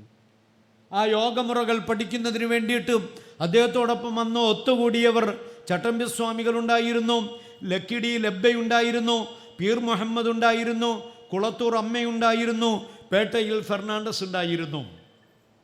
ഒരേ ക്ലാസ്സിലിരുന്നു കൊണ്ട് യോഗമുറകൾ പഠിക്കുകയാണ്. പഠിച്ച യോഗമുറകളുടെ പരിശീലനത്തിന് വേണ്ടിയിട്ട് തപസ്സനുഷ്ഠിക്കാൻ വേണ്ടി ഇറങ്ങിത്തിരിച്ചപ്പോൾ തപസ്സിന് വേണ്ടുന്ന ഇടം കണ്ടെത്താൻ ആ കാലഘട്ടത്തിൽ കൈപിടിച്ചുകൊണ്ട് കൂടെ നടന്ന മഹാരഥൻ്റെ പേരായിരുന്നു പരമഭട്ടാരക ശ്രീ വിദ്യാധിരാജ ചട്ടമ്പിസ്വാമികൾ. നാം നോക്കണം, ഇവിടെ ജാതീയത പാടില്ല എന്ന് പറയുകയല്ല, ആ കോട്ടകൊത്തളങ്ങളെ തകർക്കുകയാണ് ചെയ്തത്. തൻ്റെ എല്ലാ ശിഷ്യഗണങ്ങളിലൂടെയും അത് വ്യാപിപ്പിക്കുകയാണ് അവിടുന്ന് ചെയ്തത്. അതേ ശ്രീനാരായണ ഗുരുദേവൻ എത്തിച്ചേർന്ന ആ മഹാസന്നിധിയിൽ നിങ്ങൾക്കൊക്കെ അറിയില്ലേ, പിള്ളത്തടം ഗുഹ, നിങ്ങളൊക്കെ പോയിട്ടുള്ളതല്ലേ? ആ പിള്ളത്തടം ഗുഹയുടെ അകത്തളത്തിൽ വിശന്ന് പൊരിഞ്ഞ് വയറ് വേദനിച്ചിട്ട് വയറിൻ്റെ രോഗം തന്നെ പിന്നീട് പിടിപെടുകയുണ്ടായി, ഭക്ഷണം കഴിക്കാതെ. അത്രത്തോളം ഹഠയോഗ മുറകൾ പരിശീലിച്ച മഹാരഥൻ. ആ യോഗമുറകളുടെ പവർ എത്രത്തോളം ഉണ്ടെന്നറിയാൻ 33ാമത് വയസ്സിൽ ആദ്യമായിട്ട് അരുവിപ്പുറത്ത് ശിവപ്രതിഷ്ഠ നടത്തിയപ്പോൾ ആ പ്രതിഷ്ഠയ്ക്ക് വേണ്ടുന്ന ശില അതെടുക്കുന്നതിന് വേണ്ടി നെയ്യാർപ്പുഴയിലെ ശങ്കരൻകുഴിയിൽ 3/4 മണിക്കൂർ നേരം ചിലവഴിച്ചുവെന്നാണ്. അത്രത്തോളം ആരോഗ്യ ദൃഢഗാത്രനായിരുന്നു. തൻ്റെ എല്ലാവിധമായ ചിന്താഗതികളെയും തൻ്റെ എല്ലാ ആസുരഭാവങ്ങളെയും മാനസികമായ എല്ലാ അവസ്ഥകളെയും അതിശക്തമായിട്ട് തപസ്സുകൊണ്ട് അതിജയിച്ചു ശ്രീനാരായണ ഗുരുദേവൻ. ഞാനെന്തിനാണ് ഇങ്ങനെ അക്കമിട്ട് അല്ലെങ്കിൽ അടിവരയിട്ട് പറയുന്നത് എന്ന് ചോദിച്ചാൽ, ഇങ്ങനെ ചരിത്രം പറയാൻ പറ്റിയ ഒരു മഹാരഥൻ്റെ ചരിത്രം ശ്രീനാരായണ ഗുരുദേവൻ്റേതല്ലാതെ വർത്തമാന കാലഘട്ടത്തിൽ ഒരാളുടേതും നമുക്ക് കിട്ടിയിട്ടുമില്ല. അതാണ് ആ പ്രത്യേകത. അവിടുന്ന് ജനിച്ച് കരഞ്ഞിട്ടില്ല എന്ന് ചരിത്രം രേഖപ്പെടുത്തിയ ഒരു കുഞ്ഞ്, ജനിച്ച് വീണിട്ട് കരയാതെ വളർന്ന കുഞ്ഞ്, അവസാനം ഒരു ജനതയുടെ ഒന്നടങ്കം കരച്ചിൽ കണ്ടിട്ട് പൊട്ടിക്കരഞ്ഞു പോയ മഹാരഥൻ, തനിക്കല്പം അമ്മിഞ്ഞ കിട്ടാൻ വേണ്ടി കരയാത്ത, തൻ്റെ ശാഠ്യങ്ങൾ പ്രകടിപ്പിക്കാൻ കരഞ്ഞിട്ടില്ലാത്ത, സൈലൻ്റായി എപ്പോഴും ചിന്തയോടുകൂടി ജീവിച്ച, ഏതോ വിദൂരമായ ലക്ഷ്യത്തിലേക്ക് കണ്ണും നട്ട് പ്രകാശിക്കുന്ന നേത്രങ്ങളുമായി കാതോർത്തിരിക്കുന്ന ആ മഹാരഥനല്ലാതെ ഭാരതത്തിൽ ഇത്രയും ഉന്നതമായ ഒരു വ്യക്തിത്വം വേറെ ഇല്ല എന്ന് പ്രഖ്യാപിച്ച രവീന്ദ്രനാഥ ടാഗോർ, ഭാരതത്തിൻ്റെ വാനമ്പാടി. ആ രവീന്ദ്രനാഥ ടാഗോറിനെ പോലെയുള്ളവരെ വിസ്മയിപ്പിച്ച ശ്രീനാരായണ ഗുരുദേവൻ്റെ മുഖം, നിങ്ങൾ ആ പ്രതിഷ്ഠകൾ അല്ലെങ്കിൽ എവിടെയെല്ലാം അവിടുത്തെ ചിത്രങ്ങളുണ്ടോ ആ ചിത്രങ്ങളെ സൂക്ഷിച്ചു നോക്കുക, ആ ദർശനങ്ങളെയും കണ്ണിൻ്റെ പവറിനെയും നോക്കുക. അതിൽ നിന്നും ഒരല്പം എനർജി നമ്മുടെ കണ്ണുകൾക്ക് നേടിയെടുക്കാൻ കഴിയുമോ എന്ന് ചിന്തിക്കുക. ആധ്യാത്മികതയ്ക്ക് മതമോ ജാതിയോ ഇല്ല എന്ന് വളരെ വ്യക്തമായി പഠിപ്പിക്കുക മാത്രമല്ല, പുരുഷാകൃതി പൂണ്ട ധർമ്മമോ നരദിവ്യാകൃതി പൂണ്ട ദൈവമോ പരമേശ പവിത്രപുത്രനോ കരുണാവാൻ നബിമുത്തുരത്നമോ. അതായിരുന്നു ഗുരുദേവൻ. എല്ലാ കാര്യങ്ങളിലും, ധർമ്മമായാലും കാരുണ്യമായാലും സ്നേഹമായാലും മറ്റുള്ളവരോടുള്ള അനുകമ്പയായാലും കഴിഞ്ഞുപോയ ഓരോ മഹാ അവതാര പുരുഷന്മാരിലൂടെ കണ്ട സർവ്വതിനെയും സമന്വയിപ്പിച്ചപ്പോൾ ആ മഹാരഥന് ലോകം നൽകിയ നാമമാണ് ശ്രീനാരായണ ഗുരുദേവൻ. അവിടുത്തെ തത്വങ്ങൾ, അതുകൊണ്ടാണ് പഞ്ചശുദ്ധി, വാക്ശുദ്ധിയായി മനഃശുദ്ധിയായി, നമ്മുടെ ഓരോരുത്തരുടെയും അറിവുകളിലൂടെ നേടിയെടുക്കുന്ന ശുദ്ധിയായി, നമ്മുടെ ശരീരത്തിൻ്റെ കണ്ടറിവും കേട്ടറിവും തൊട്ടറിവും രുചിച്ചറിവും മണത്തറിവുമാകുന്ന ആ 5 ഇന്ദ്രിയങ്ങൾ കൊണ്ട് പഞ്ചശുദ്ധിയും ഗ്രഹശുദ്ധിയും നേടിയെടുക്കാൻ പഠിപ്പിച്ച തത്വം. ഇപ്പുറത്ത് അതേ പഞ്ചശീല തത്വങ്ങളെ ശ്രീബുദ്ധ ഭഗവാൻ പഠിപ്പിച്ചത് കാണാൻ കഴിയും. ശ്രീബുദ്ധ ഭഗവാന്റെ സൻകഥകൾ പറയുന്നിടത്ത് ഒരു മഹാഗുരുവിൻ്റെ അടുക്കൽ ഏറ്റവും തെമ്മാടിയായ ഒരു ചെറുപ്പക്കാരൻ വന്നു. ആ മഹാഗുരുവിൻ്റെ അരികിൽ വന്നുകൊണ്ട് അയാൾ ആവശ്യപ്പെട്ടു, എനിക്ക് അവിടുത്തെ ശിഷ്യത്വം സ്വീകരിക്കണം. ആ ഗുരു ഈ വന്ന അതിഥിയോടും അവിടുത്തെ ഏറ്റവും പ്രായമുള്ള ഒരു സന്യാസിയോടും ബുദ്ധഭിക്ഷുവിനോടും വിളിച്ചിട്ട് പറഞ്ഞു, നിങ്ങൾ 2 ആളും കൂടി ഒരു മത്സരത്തിൽ ഏർപ്പെടുക. ആ മത്സരത്തിൽ ആര് ജയിക്കുന്നുവോ ജയിക്കുന്നയാൾ പരാജയപ്പെടുന്നയാളിനെ ഈ വാളുകൊണ്ട് വെട്ടിക്കൊന്നു കളയണം. ഗുരു പ്രഖ്യാപിച്ചു. ആ പ്രഖ്യാപനം നടത്തിയ സമയത്ത് അവർ 2 ആളും ചൂതുകളിക്ക് വേണ്ടിയാണ് വിധേയമാക്കപ്പെട്ടത്. ചൂതുകളിയിൽ വിദഗ്ധനായിരുന്നു ആര്? പ്രായമുള്ള ഭിക്ഷു. അദ്ദേഹം വിജയിക്കാൻ തയ്യാറായി. വിജയിക്കും എന്ന് കണ്ടപ്പോൾ ഈ ചെറുപ്പക്കാരൻ തൻ്റെ സർവ്വശ്രദ്ധകളെയും ഒരേപോലെ കേന്ദ്രീകരിച്ചുകൊണ്ട് അവിടെ നിന്നും തോൽവി നേടിയെടുക്കാതെ, പരാജയം അനുഭവിക്കാതെ ഈ മനുഷ്യനെ തോൽപ്പിക്കാൻ വേണ്ടി ശ്രമിച്ചു. മത്സരം തുടർന്നു. അവസാനം യുവാവ് വിജയിക്കുമെന്ന് കണ്ടു. താൻ ആലോചിച്ചു, ഞാൻ വിജയിച്ചു കഴിഞ്ഞാൽ ഈ കാണുന്ന വാളുകൊണ്ട് ഈ മനുഷ്യനെ കൊന്നുകളയും. ഇദ്ദേഹമാണെങ്കിൽ പതിറ്റാണ്ടുകളായി സന്യാസിയായി ജീവിക്കുകയാണ്, ഞാനോ തെമ്മാടിയാണ്, അതുകൊണ്ട് ഞാൻ പരാജയപ്പെടാം. അദ്ദേഹം എന്നെ കൊന്നുകളയട്ടെ, അങ്ങനെങ്കിലും എൻ്റെ ജന്മം സുഹൃതമായി തീരട്ടെ എന്ന് ആ ബുദ്ധ ഭിക്ഷുവിനോട് അനുകമ്പ തോന്നി, കരുണ തോന്നിയ നേരത്ത് ഈ മനുഷ്യൻ പരാജയപ്പെടാൻ വേണ്ടി കളിക്കാൻ തുടങ്ങി. ഇയാളെ തോൽപ്പിക്കാതിരിക്കാൻ വേണ്ടി ആ ബുദ്ധ ഭിക്ഷുവും കളിക്കാൻ തുടങ്ങി. അവസാനം മഹാഗുരുവിന് മനസ്സിലായി, ഇവർ രണ്ടുപേരും ജയിക്കില്ല, രണ്ടുപേരും പരാജയപ്പെടില്ല. ആ സമയത്ത് ആ ഗുരു പറഞ്ഞു, കളി നിർത്തിയിരിക്കുന്നു. എന്നിട്ട് ആ വന്ന മനുഷ്യനോട് പറഞ്ഞു, നിന്നെ എൻ്റെ ശിഷ്യനായി ഞാൻ സ്വീകരിച്ചിരിക്കുന്നു. എന്തേ കാരണം? പിടിച്ചുപറിയാണ് തൊഴിൽ, മോഷണമാണ് തൻ്റെ ഏറ്റവും വലിയ ദുർമാർഗം. അതേപോലെ എല്ലാ അക്രമ പ്രവർത്തനങ്ങളിലും ഏത് കേസുണ്ടെങ്കിലും ആദ്യത്തെ പേര് ഇയാളുടേതായിരിക്കും.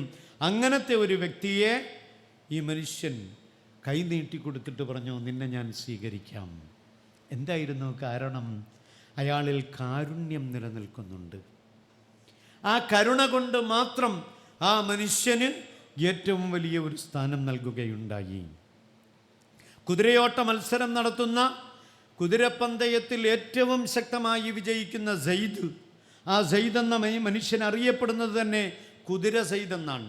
സെയ്ദുൽ ഖൈൽ എന്നറിയപ്പെടുന്ന ആ കുതിര സെയ്ദ് ആരോട് വിജയിക്കുന്നുവോ ആ ആളിനെ അയാൾ കൊന്നുകളയും.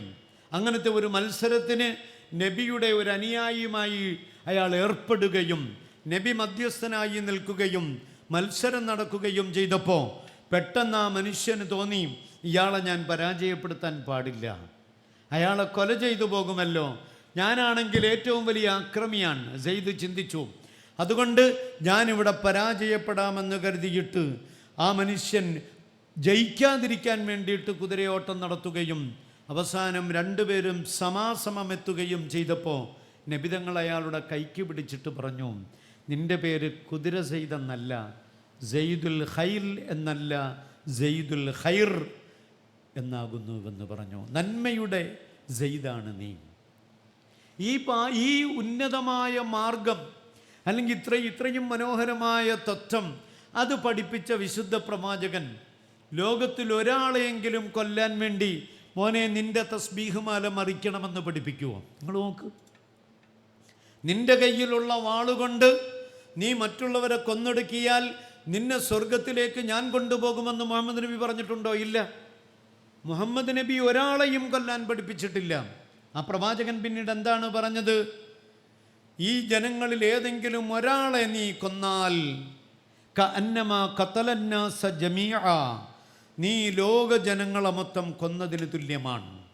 26ഓളം വരുന്ന ഭാരതീയരെ പഹൽഗാമിൽ പിടിച്ചു നിർത്തിയിട്ട് അവരെ കലിമ ചൊല്ലെന്ന് പറഞ്ഞിട്ട് വെടിവെച്ചു കൊല്ലാൻ തയ്യാറായ നിഷ്ഠൂരന്മാരുടെ പേര് മുസ്ലിം എന്നാണെന്ന് നിങ്ങൾ വിചാരിക്കുന്നെങ്കിൽ ശ്രീനാരായണ ഗുരുദേവനെ തന്നെ സത്യം, വിശുദ്ധ പ്രവാചകനെ തന്നെ സത്യം, അവർക്കും നബിതങ്ങൾക്കും തമ്മിൽ യാതൊരു ബന്ധവുമില്ല.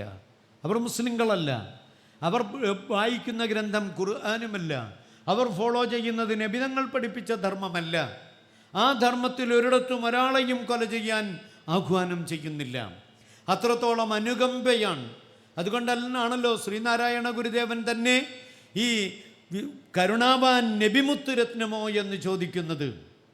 കരുണാവാനായ നബിയാണോ ഈ ഗുരുദേവനെന്ന് ചോദിക്കുന്നിടത്തേക്ക് എത്തണമെങ്കിൽ അത്രയും കാരുണ്യത്തിൻ്റെ നിദർശനമായിട്ട് ഈ മഹാരഥൻ മാറുകയാണ്. അപ്പോൾ നമ്മൾ മനസ്സിലാക്കേണ്ടത് നമ്മുടെ ധർമ്മം ശ്രീനാരായണീയമാണ്. പക്ഷേ ആ ധർമ്മത്തിലെ 5, 10, 15 തത്വങ്ങൾ മാത്രമല്ല, അസ്തയമടങ്ങുന്ന, വിഗ്രഹാരാധനയില്ലാത്ത, മറ്റുള്ളവരെ ആക്രമിക്കാത്ത ആ ധർമ്മങ്ങൾ മാത്രമല്ല, അതിനെക്കുറിച്ച് വിചാരിക്കാതിരിക്കൽ പോലും പുണ്യമായി പഠിപ്പിച്ച ഒരു മഹാഗുരുശ്രേഷ്ഠനാണ് ശ്രീനാരായണ ഗുരുദേവൻ. അപ്പം നമ്മളിൽ എന്താണ് വേണ്ടത്? ശ്രീനാരായണ ഗുരുദേവൻ ജനിക്കണം. അങ്ങനെയൊന്നും ഉണ്ടാകാറുണ്ടോ? ഓരോ ചതയദിനാഘോഷം വരുമ്പോഴും, ചതയദിനത്തിൽ നാം പീതവസ്ത്രം ധരിച്ചു, പീതക്കൊടികൾ പിടിച്ചു, ഇങ്ങനെ ജനങ്ങളെ ഒരുമിച്ച് കൂട്ടി ഘോഷയാത്രയും നടത്തിയിട്ട് ഒരു സമ്മേളനവും അതിൽ നല്ല പ്രഭാഷണങ്ങളും നടത്തി പിരിഞ്ഞാൽ ഇവിടെ ശ്രീനാരായണ ഗുരുദേവൻ ജനിച്ചോ? ചെമ്പഴന്തിയിലെ വയൽവാരം വീട്ടിൽ പിറന്നു വീണ ആ പൊന്നോമന കുഞ്ഞു നിഷ്കളങ്കതയുടെ നിരുപമമായ ആ ആകാര സൗഷ്ഠവം നമ്മളിൽ വീണ്ടും ഉദയം ചെയ്യുന്നുണ്ടോ? ഉണ്ടാകണം. അതുകൊണ്ടാണ് അരുവിപ്പുറത്ത് പ്രതിഷ്ഠ നടത്തിയിട്ട് മഹാരഥനായ ഗുരുശ്രേഷ്ഠൻ അവിടുത്തെ ചുവരിൽ രേഖപ്പെടുത്തി വെച്ചത്, ജാതിഭേദം മതദ്ദേശം ഏതുമില്ലാതെ സർവരും സോദരത്തേന വാഴുന്ന മാതൃകാസ്ഥാനമാമിത്. ഇവിടെ ജാതിയില്ല, മതമില്ല, വർഗമില്ല, ഭേദബുദ്ധിയില്ല, എല്ലാവരും ഒരുപോലെ വാഴുന്ന മാതൃകാസ്ഥാനം. എവിടെ? ആ തിരുക്ഷേത്രം, ഈ ഹൃദയം. അതുകൊണ്ടാണ് തലശ്ശേരിയിലെ മൂസദിൻ്റെ ഫാമിലിയിൽ നിന്നാണ് ചോദിക്കാൻ വന്നത്.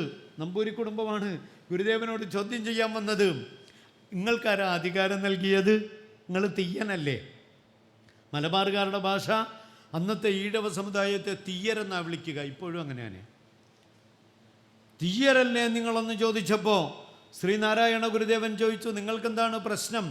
നിങ്ങൾക്ക് ശിവപ്രതിഷ്ഠ നടത്താനുള്ള യോഗ്യതയില്ല. അപ്പോൾ ഗുരുദേവൻ പറഞ്ഞു, ശരിയാണ്, പക്ഷേ ഇവിടെ നാം പ്രതിഷ്ഠിച്ചത്, നാം നമ്മുടെ ശിവനെയാണ് പ്രതിഷ്ഠിച്ചത്. ചില വിദ്വാൻമാർ യൂട്യൂബിലൊക്കെ പറയും, നാം ഈഴവ ശിവനെയാണ് പ്രതിഷ്ഠിച്ചത്. ഭഗവാൻ അങ്ങനെ പറഞ്ഞിട്ടില്ല, വിഡ്ഢിത്തരവാ. PSCക്ക് അങ്ങനെ ചോദ്യം ചോദിച്ചാൽ അങ്ങനെ അല്ല ആൻസർ എഴുതേണ്ടത്, ഇങ്ങനെ തന്നെയാണ്. നാം നമ്മുടെ ശിവനെയാണ് പ്രതിഷ്ഠിച്ചത് എന്നാണ്. അവിടെ എന്താണ് പ്രതിഷ്ഠിച്ചത്? നാം നമ്മുടെ ശിവൻ, നാം നമ്മുടെ ശിവൻ. ഈ ശിവൻ ഏതാണ്? മുസ്ലിയാർക്കും ഉണ്ട് ശിവൻ. ഇപ്പം നമ്മൾ ഗോഡെന്ന് എഴുതും, GOD. അതിൽ നമുക്കെല്ലാം അറിയാം, ജനറേറ്റർ, ഓർഗനൈസർ അല്ലെങ്കിൽ ഓപ്പറേറ്റർ. ഇപ്പുറത്ത് കാണാം ഡിസ്ട്രോയർ, സംഹാരമൂർത്തി. മുസ്ലിയാർക്കും സംഹാരമൂർത്തിയുണ്ട്, സ്വാമിജിക്കുമുണ്ട്. അതുപോലെ ഇനി ആര് പങ്കെടുക്കുന്നോ അവർക്കെല്ലാം ഉണ്ട്. അവിടെ ബ്രഹ്മാവും മഹാവിഷ്ണുവും മഹേശ്വരനുമുണ്ട്. ത്രിമൂർത്തികൾ നമ്മിൽ തന്നെ ഉണ്ട്. ഈ നമ്മിലുള്ള ശിവനെ നാം ഒന്ന് കണ്ടെത്തണം. അതിനെന്ത് ചെയ്യണം? ആദ്യം നാം നമ്മെ ശ്രദ്ധിക്കണം. നമ്മെ ശ്രദ്ധിക്കണമെങ്കിൽ ആദ്യം എന്ത് വേണം? നമ്മുടെ ജീവിതത്തിൽ ശ്രദ്ധ വേണം. ഡ്രൈവ് ചെയ്യുന്നയാൾ മൊബൈൽ നോക്കിയിട്ടാണ് ഡ്രൈവ് ചെയ്യുന്നതെങ്കിൽ പെട്ടെന്ന് മുന്നിലെ വാഹനം ചവിട്ടിപ്പോയാൽ ഇയാളുടെ നോട്ടം മൊബൈലിൽ തന്നെ ആണെങ്കിൽ ബ്രേക്ക് ചവിട്ടാതെ വണ്ടി ഇടിച്ച് നിർത്താം. അതാണ് അവസ്ഥ. ശ്രദ്ധ എന്തിൽ വേണം? ഡ്രൈവിങ്ങിൽ വേണം. അപ്പോൾ ഡ്രൈവ് ചെയ്യുമ്പോൾ ഡ്രൈവാണ് ചെയ്യുന്നതെങ്കിൽ കൂടി നമുക്കൊരു ലക്ഷ്യമുണ്ട്, അത് ശിവഗിരിയാണ്. അവിടേക്കാണ് പോകേണ്ടത്. കാരണം സമാധി അവിടെയാണുള്ളത്. അപ്പോൾ നമ്മുടെ ഒക്കെ സമാധി ശിവഗിരിയിലേക്ക് എത്തിക്കാൻ എന്താണ് ചെയ്യേണ്ടത്? ഇവിടെ നിന്നും ഡ്രൈവ് ചെയ്തേ പറ്റൂ. ഡ്രൈവിങ്ങിൽ ശ്രദ്ധ അനിവാര്യമാണ്. ആ ശ്രദ്ധയാണ് ഓരോ മനുഷ്യൻ്റെയും ജീവിതത്തിലുണ്ടാകേണ്ടത്. തിരുവണ്ണാമലയിലേക്ക് ഭഗവാൻ സമാധിക്ക് തൊട്ടു മുമ്പ് ഒരു സന്യാസിയെ അല്ലെങ്കിൽ ശിഷ്യനെ പറഞ്ഞയക്കുകയാണ്.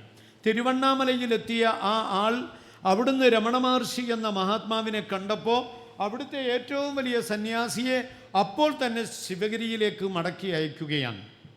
എന്തേ കാരണം? ശിവസംഹിത ഉൾക്കൊണ്ടുകൊണ്ട് ജീവിക്കുന്ന മഹാരഥനാകെ ആ മഹാരഥൻ്റെ സന്നിധാനത്തിൽ നിങ്ങൾ തന്നെ പോകണം. അവിടെ പോയി എല്ലാ കർമ്മങ്ങൾക്കും നേതൃത്വം നൽകണം. ആരായിരുന്നു ശ്രീനാരായണ ഗുരുദേവൻ? അപ്പം ഞാൻ ചോദിക്കട്ടെ, പിള്ളത്തടം ഗുഹയിൽ കുഷ്ഠരോഗിയുടെ രൂപത്തിൽ വന്ന് ആ ഉന്നതമായ അരിവറുത്ത് പൊടിച്ച പലഹാരം കൊടുത്തിട്ട് ആ രാത്രിയിൽ വിശന്നു പൊരിഞ്ഞ ശ്രീനാരായണ ഗുരുദേവൻ്റെ വിശപ്പടക്കിപ്പോയ ആ കുഷ്ഠരോഗി ആരായിരുന്നു? ഇവിടെയാണ് ഒരേ സമയം ഒരുപാട് കിങ്കരന്മാരുടെ വലിയ ഒരു സംവിധാനമുണ്ട്.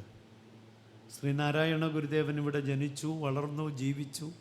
ഇടയ്ക്കിടയ്ക്ക് വന്നു പോയി, പ്രസ്ഥാനങ്ങൾ രൂപപ്പെടുത്തി, മഹനീയമായ ഒരു സംവിധാനം ഇവിടെ സമർപ്പിച്ചു. ഇനിയിപ്പോൾ ഗുരുദേവൻ ശിവഗിരിയിൽ മാത്രമേ ഉള്ളൂ എന്ന് വിചാരിക്കുന്ന ആരെങ്കിലും ഇവിടെയുണ്ടോ? നിങ്ങൾ എവിടെ പോന്നോ അവിടെ ഞാനുണ്ട്. ഞാൻ എവിടുണ്ടോ അവിടൊക്കെയും നിങ്ങളുണ്ട്. നിങ്ങളെന്ന സംജ്ഞ, നിങ്ങളെന്ന അസ്തിത്വമുള്ളിടത്തൊക്കെ ഞാനുണ്ട്. ഞാനല്ലാത്ത ഇല്ലാത്ത ഒന്ന് നിങ്ങളിലില്ല, നിങ്ങളിലല്ലാതെ ഞാൻ എവിടെയുമില്ല. അതുകൊണ്ട് നമ്മൾ പറയും ആത്മാവിനീ ഭൂവിൽ ബന്ധമില്ല, സ്വന്തം ദേഹവുമായൊരു ബന്ധമില്ല. ആത്മാക്കൾ തമ്മിലേ ബന്ധമുള്ളൂ, പരമാത്മാവുമായുള്ളൊരാത്മബന്ധം. ആത്മാക്കളുടെ ബന്ധം എന്താണ്? പരമാത്മാവുമായുള്ള ബന്ധമാണ്. അപ്പോൾ ആ ശൈവ സമ്പ്രദായത്തിലാണ് നാം നമ്മുടെ ശിവനെ പ്രതിഷ്ഠിക്കുന്നത്. അപ്പം ശിവനുള്ളിടത്ത് സജീവമായ ജീവനുണ്ടാകും, ശിവമില്ലാത്തിടം ശവമാകും. ഇതെല്ലാവർക്കുമുള്ള കഥയാണ്. അതുകൊണ്ടാണ് ഈ സൃഷ്ടിയും സ്ഥിതിയുമായി നിലകൊള്ളുന്ന ചൈതന്യം ഒരേ ഒരു പരാശക്തിയിൽ നിന്നാണ് ഭൂമിയിലുള്ളത്. അതിനെയാണ് നാം ആദിപരാശക്തിയായി കാണുന്നത്. ഇവിടെ നിന്നും വലിയ ഒരു ദേവീക്ഷേത്രത്തിൻ്റെ പൊളിച്ചെഴുത്ത് നടത്തിയപ്പോൾ ശിവഗിരിയിൽ ഒരു ശാരദാ പ്രതിഷ്ഠ നടത്തി. ശിവഗിരിയിൽ അമ്മയെയാണ് പ്രതിഷ്ഠിച്ചത്. എന്തേ കാരണം? മാതാജ പാർവതീ ദേവി പിതാ ദേവോ മഹേശ്വര ബാന്ധവാ മാനവ സർവോ സമസ്തോ ഭുവനത്രയം. ആകാശമാകുന്ന മേൽക്കൂരയുടെ താഴെ ഭൂമിയാകുന്ന ഈ വിരിപ്പിടത്തിന് മുകളിലുള്ള സർവമാന മനുഷ്യർക്കും ഒരേ ഒരു ശിവനും ഒരേ ഒരു പാർവതിയുമാണ്, അച്ഛനും അമ്മയും. അപ്പം നമ്മുടെയൊക്കെ അച്ഛനും അമ്മയും ഒന്നാണ്. എന്നിട്ട് നിങ്ങൾ തന്നെ ആ മുസ്ലിയാർ ഇസ്ലാമായിട്ട് പോലും ചെമ്പഴന്തി വന്ന് ഇങ്ങനെയൊക്കെ പ്രസംഗിച്ചല്ലോ എന്ന് ചിന്തിക്കുന്നത് എന്തുകൊണ്ടാണ്? നമ്മുടെ ഉള്ളിലൊരിത്തിരി ജാതിയുണ്ട്, അത് വേണ്ട, ആ ജാതി ഇല്ലാതാകണം. അതുകൊണ്ടാണ് ചെമ്പഴന്തിയിൽ പലപ്പോഴും വരാനൊരുങ്ങുമ്പോഴൊക്കെ ഓരോ തടസ്സം സൃഷ്ടിച്ചിട്ട് ഭഗവാൻ എന്നോട് പറഞ്ഞു, മോനെ അവർ ക്ഷണിക്കും, അപ്പോൾ മോൻ അവിടെ എത്തും. അപ്പം മോനിപ്പോഴും ഇവിടെ വന്നു. അപ്പം ഈ മകനെയും ഗുരുദേവൻ അവിടുത്തെ സന്താനമായി ഉൾക്കൊള്ളുന്നുവെന്നതാണ് ഇങ്ങനത്തെ ഒരു വേദിയിൽ നിൽക്കാൻ മുസ്ലിയാർക്ക് ഭഗവാൻ അനുവാദം നൽകിയത് കൊണ്ടുള്ള ലക്ഷ്യം. നാം തിരിച്ചറിയേണ്ടത് അതാണ്. ഗുരുദേവധർമ്മം എന്ന് പറയുന്നത് ആർക്കും എവിടെയും ഉൾക്കൊള്ളാം. ഗുരു നിത്യ ചൈതന്യ യതിക്ക് എത്രയോ ശിഷ്യന്മാരുണ്ടായിരുന്നു. ഡോക്ടർ പൽപ്പുവിനെ പോലെയുള്ള മഹാരഥന്മാരിൽ നിന്നുയർന്നു വന്ന ഉന്നതമായ ചിന്താധാരകളെ നടരാജഗുരുവിലൂടെയും യൂറോപ്പിലും അതുപോലെ മലേഷ്യയിലും മറ്റിതര മേഖലകളിലും എത്തിച്ച നിത്യ ചൈതന്യ യതി, ആ യതിയുടെ ഉന്നതമായ ഇടപെടൽ എവിടെയൊക്കെ എത്തി. വിശുദ്ധ ഖുർആനിന് അള്ളാഹുവിനെ കുറിച്ച് പോലും അദ്ദേഹം ഗ്രന്ഥം എഴുതി.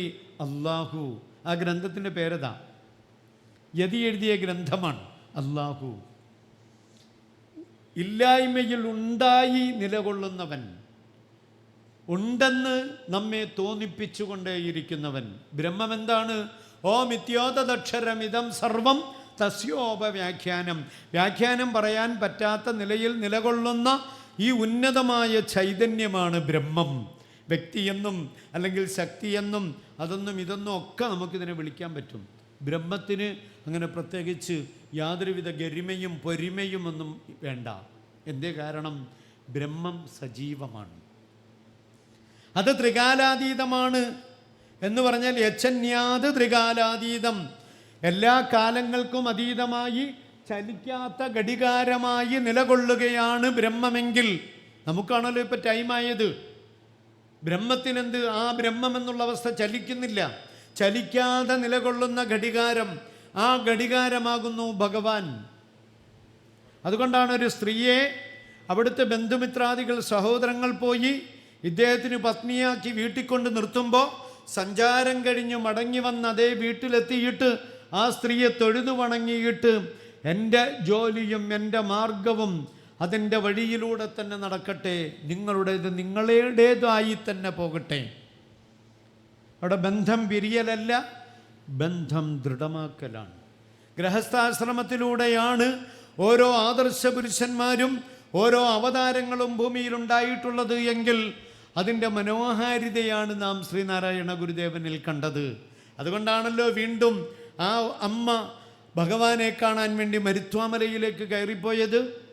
ആ പിള്ളത്തടം ഗുഹയുടെ അരികിൽ വെച്ച് പുലിയെ കണ്ടുകൊണ്ട് ഭയന്നിറങ്ങി ഓടാൻ തുടങ്ങിയപ്പോൾ ഭയപ്പെടണ്ട, അതൊന്നും നിങ്ങളെ ചെയ്യില്ല എന്ന് പറഞ്ഞിട്ട് സമാധാനപ്പെടുത്തിയത്. ശ്രീനാരായണ ഗുരുദേവന് കാവലായി നിന്ന വന്യമൃഗങ്ങൾ, പന്തളം രാജകുമാരന് ശബരിമലയിൽ നിന്നും ലഭിച്ചത് അമ്മയ്ക്ക് കൊടുക്കാനുള്ള പാലുമായിട്ട് പ്രസവിച്ച് കുഞ്ഞുങ്ങളുമായി വന്ന പുലികളായിരുന്നുവെങ്കിൽ പിള്ളത്തടം ഗുഹയിൽ ശ്രീനാരായണ ഗുരുദേവ തിരുമുൽപാദങ്ങൾക്ക് കാവൽ നിന്നത് പുലിയായിരുന്നു. അവിടെ എപ്പോഴും ഒരു വലിയ നാഗം അല്ലെങ്കിൽ ഒരു പാമ്പ് കാവലായിട്ടുണ്ടായിരുന്നു. അവിടെയുള്ള ഓരോ ചെടികളും ഭഗവാന് വേണ്ടി പൂക്കളും കായ്കനികളും വർദ്ധിപ്പിച്ചുകൊണ്ടേയിരുന്നു. എന്തേ കാരണം? പ്രകൃതി എവിടെയാണ്? പ്രകൃതി ദൈവീക ചൈതന്യമുള്ളിടത്താണ്. പ്രകൃതിയുടെ ആ വലിയ അനുപമമായ അവസ്ഥ നിങ്ങൾ നോക്ക്. ഡെയിലി നിങ്ങളൊരു 20 മിനിറ്റ് ഓം ശ്രീനാരായണ പരമഗുരവേ നമ എന്ന് ജപിച്ചുകൊണ്ടെന്ന് മെഡിറ്റേഷൻ ചെയ്യും. ഏറ്റവും കുറഞ്ഞത് പ്രാണായാമമെങ്കിലും ചെയ്ത് നോക്ക്, അല്ലേ? രാവിലെ ഒരു 20 മിനിറ്റ്, വൈകുന്നേരം ഒരു 20 മിനിറ്റ്, അങ്ങനെ ഇരുന്നിട്ട് ഈ ഒരു വലിയ സ്മരണയിലായി കഴിഞ്ഞാൽ നിങ്ങളുടെ ആ സുദിനം അതിമനോഹരമായിരിക്കും. നിങ്ങളുടെ ആ ഭവനം ശാന്തസുന്ദരമായിരിക്കും. നിങ്ങൾ കൊളുത്തുന്ന വിളക്കുകൾ അത് പ്രകാശജ്വാലയായി നിറഞ്ഞു കത്തും. ഇവിടെ ഇപ്പോൾ ഈ കത്തിച്ചു വെച്ചിരിക്കുന്ന വിളക്കുകൾ നമ്മുടെ പ്രാണൻ്റെ പ്രതീകമാണ്. വെറുതെ നിലവിളക്ക് കത്തിക്കലല്ല, ഒരു ചടങ്ങല്ല. ആ ചടങ്ങിന് വേണ്ടി കത്തിക്കുന്നതല്ല, മറിച്ച് ഈ ജ്വലിച്ചുകൊണ്ടിരിക്കുന്ന നാളത്തിലൂടെ സലാമേ നിൻ്റെ പ്രാണനെ നീ മറക്കരുതെന്ന് ഓർമ്മപ്പെടുത്തലാണ്. നിങ്ങളെ ഓരോരുത്തരെയും അതാണ് ഓർമ്മിപ്പിക്കുന്നത്. ആ വിളക്ക് ശരീരമാണെങ്കിൽ അതിലേക്ക് പകരുന്ന എണ്ണ നമ്മുടെ രക്തമാണെന്ന് വിചാരിക്കണം. അതിലെ ഞരമ്പുകൾ അത് ആ തിരുനാളങ്ങളാണെന്ന് സങ്കല്പിക്കണം. അതിനെ സജീവമാക്കിക്കൊണ്ടിരിക്കുന്ന ബ്രഹ്മാംശമായ പ്രാണൻ, അതാണ് ആ അഗ്നി എന്ന് നാം തിരിച്ചറിയണം. അതുകൊണ്ടാണ് അഗ്നിയായി ലോകത്ത്, അഗ്നിയായി വായുവായി ആകാശമായി ജലമായി ഭൂമിയായി ഈ പഞ്ചഭൂതങ്ങളെ എണ്ണുന്നത്. ഇത് നമ്മിലാണുള്ളത്.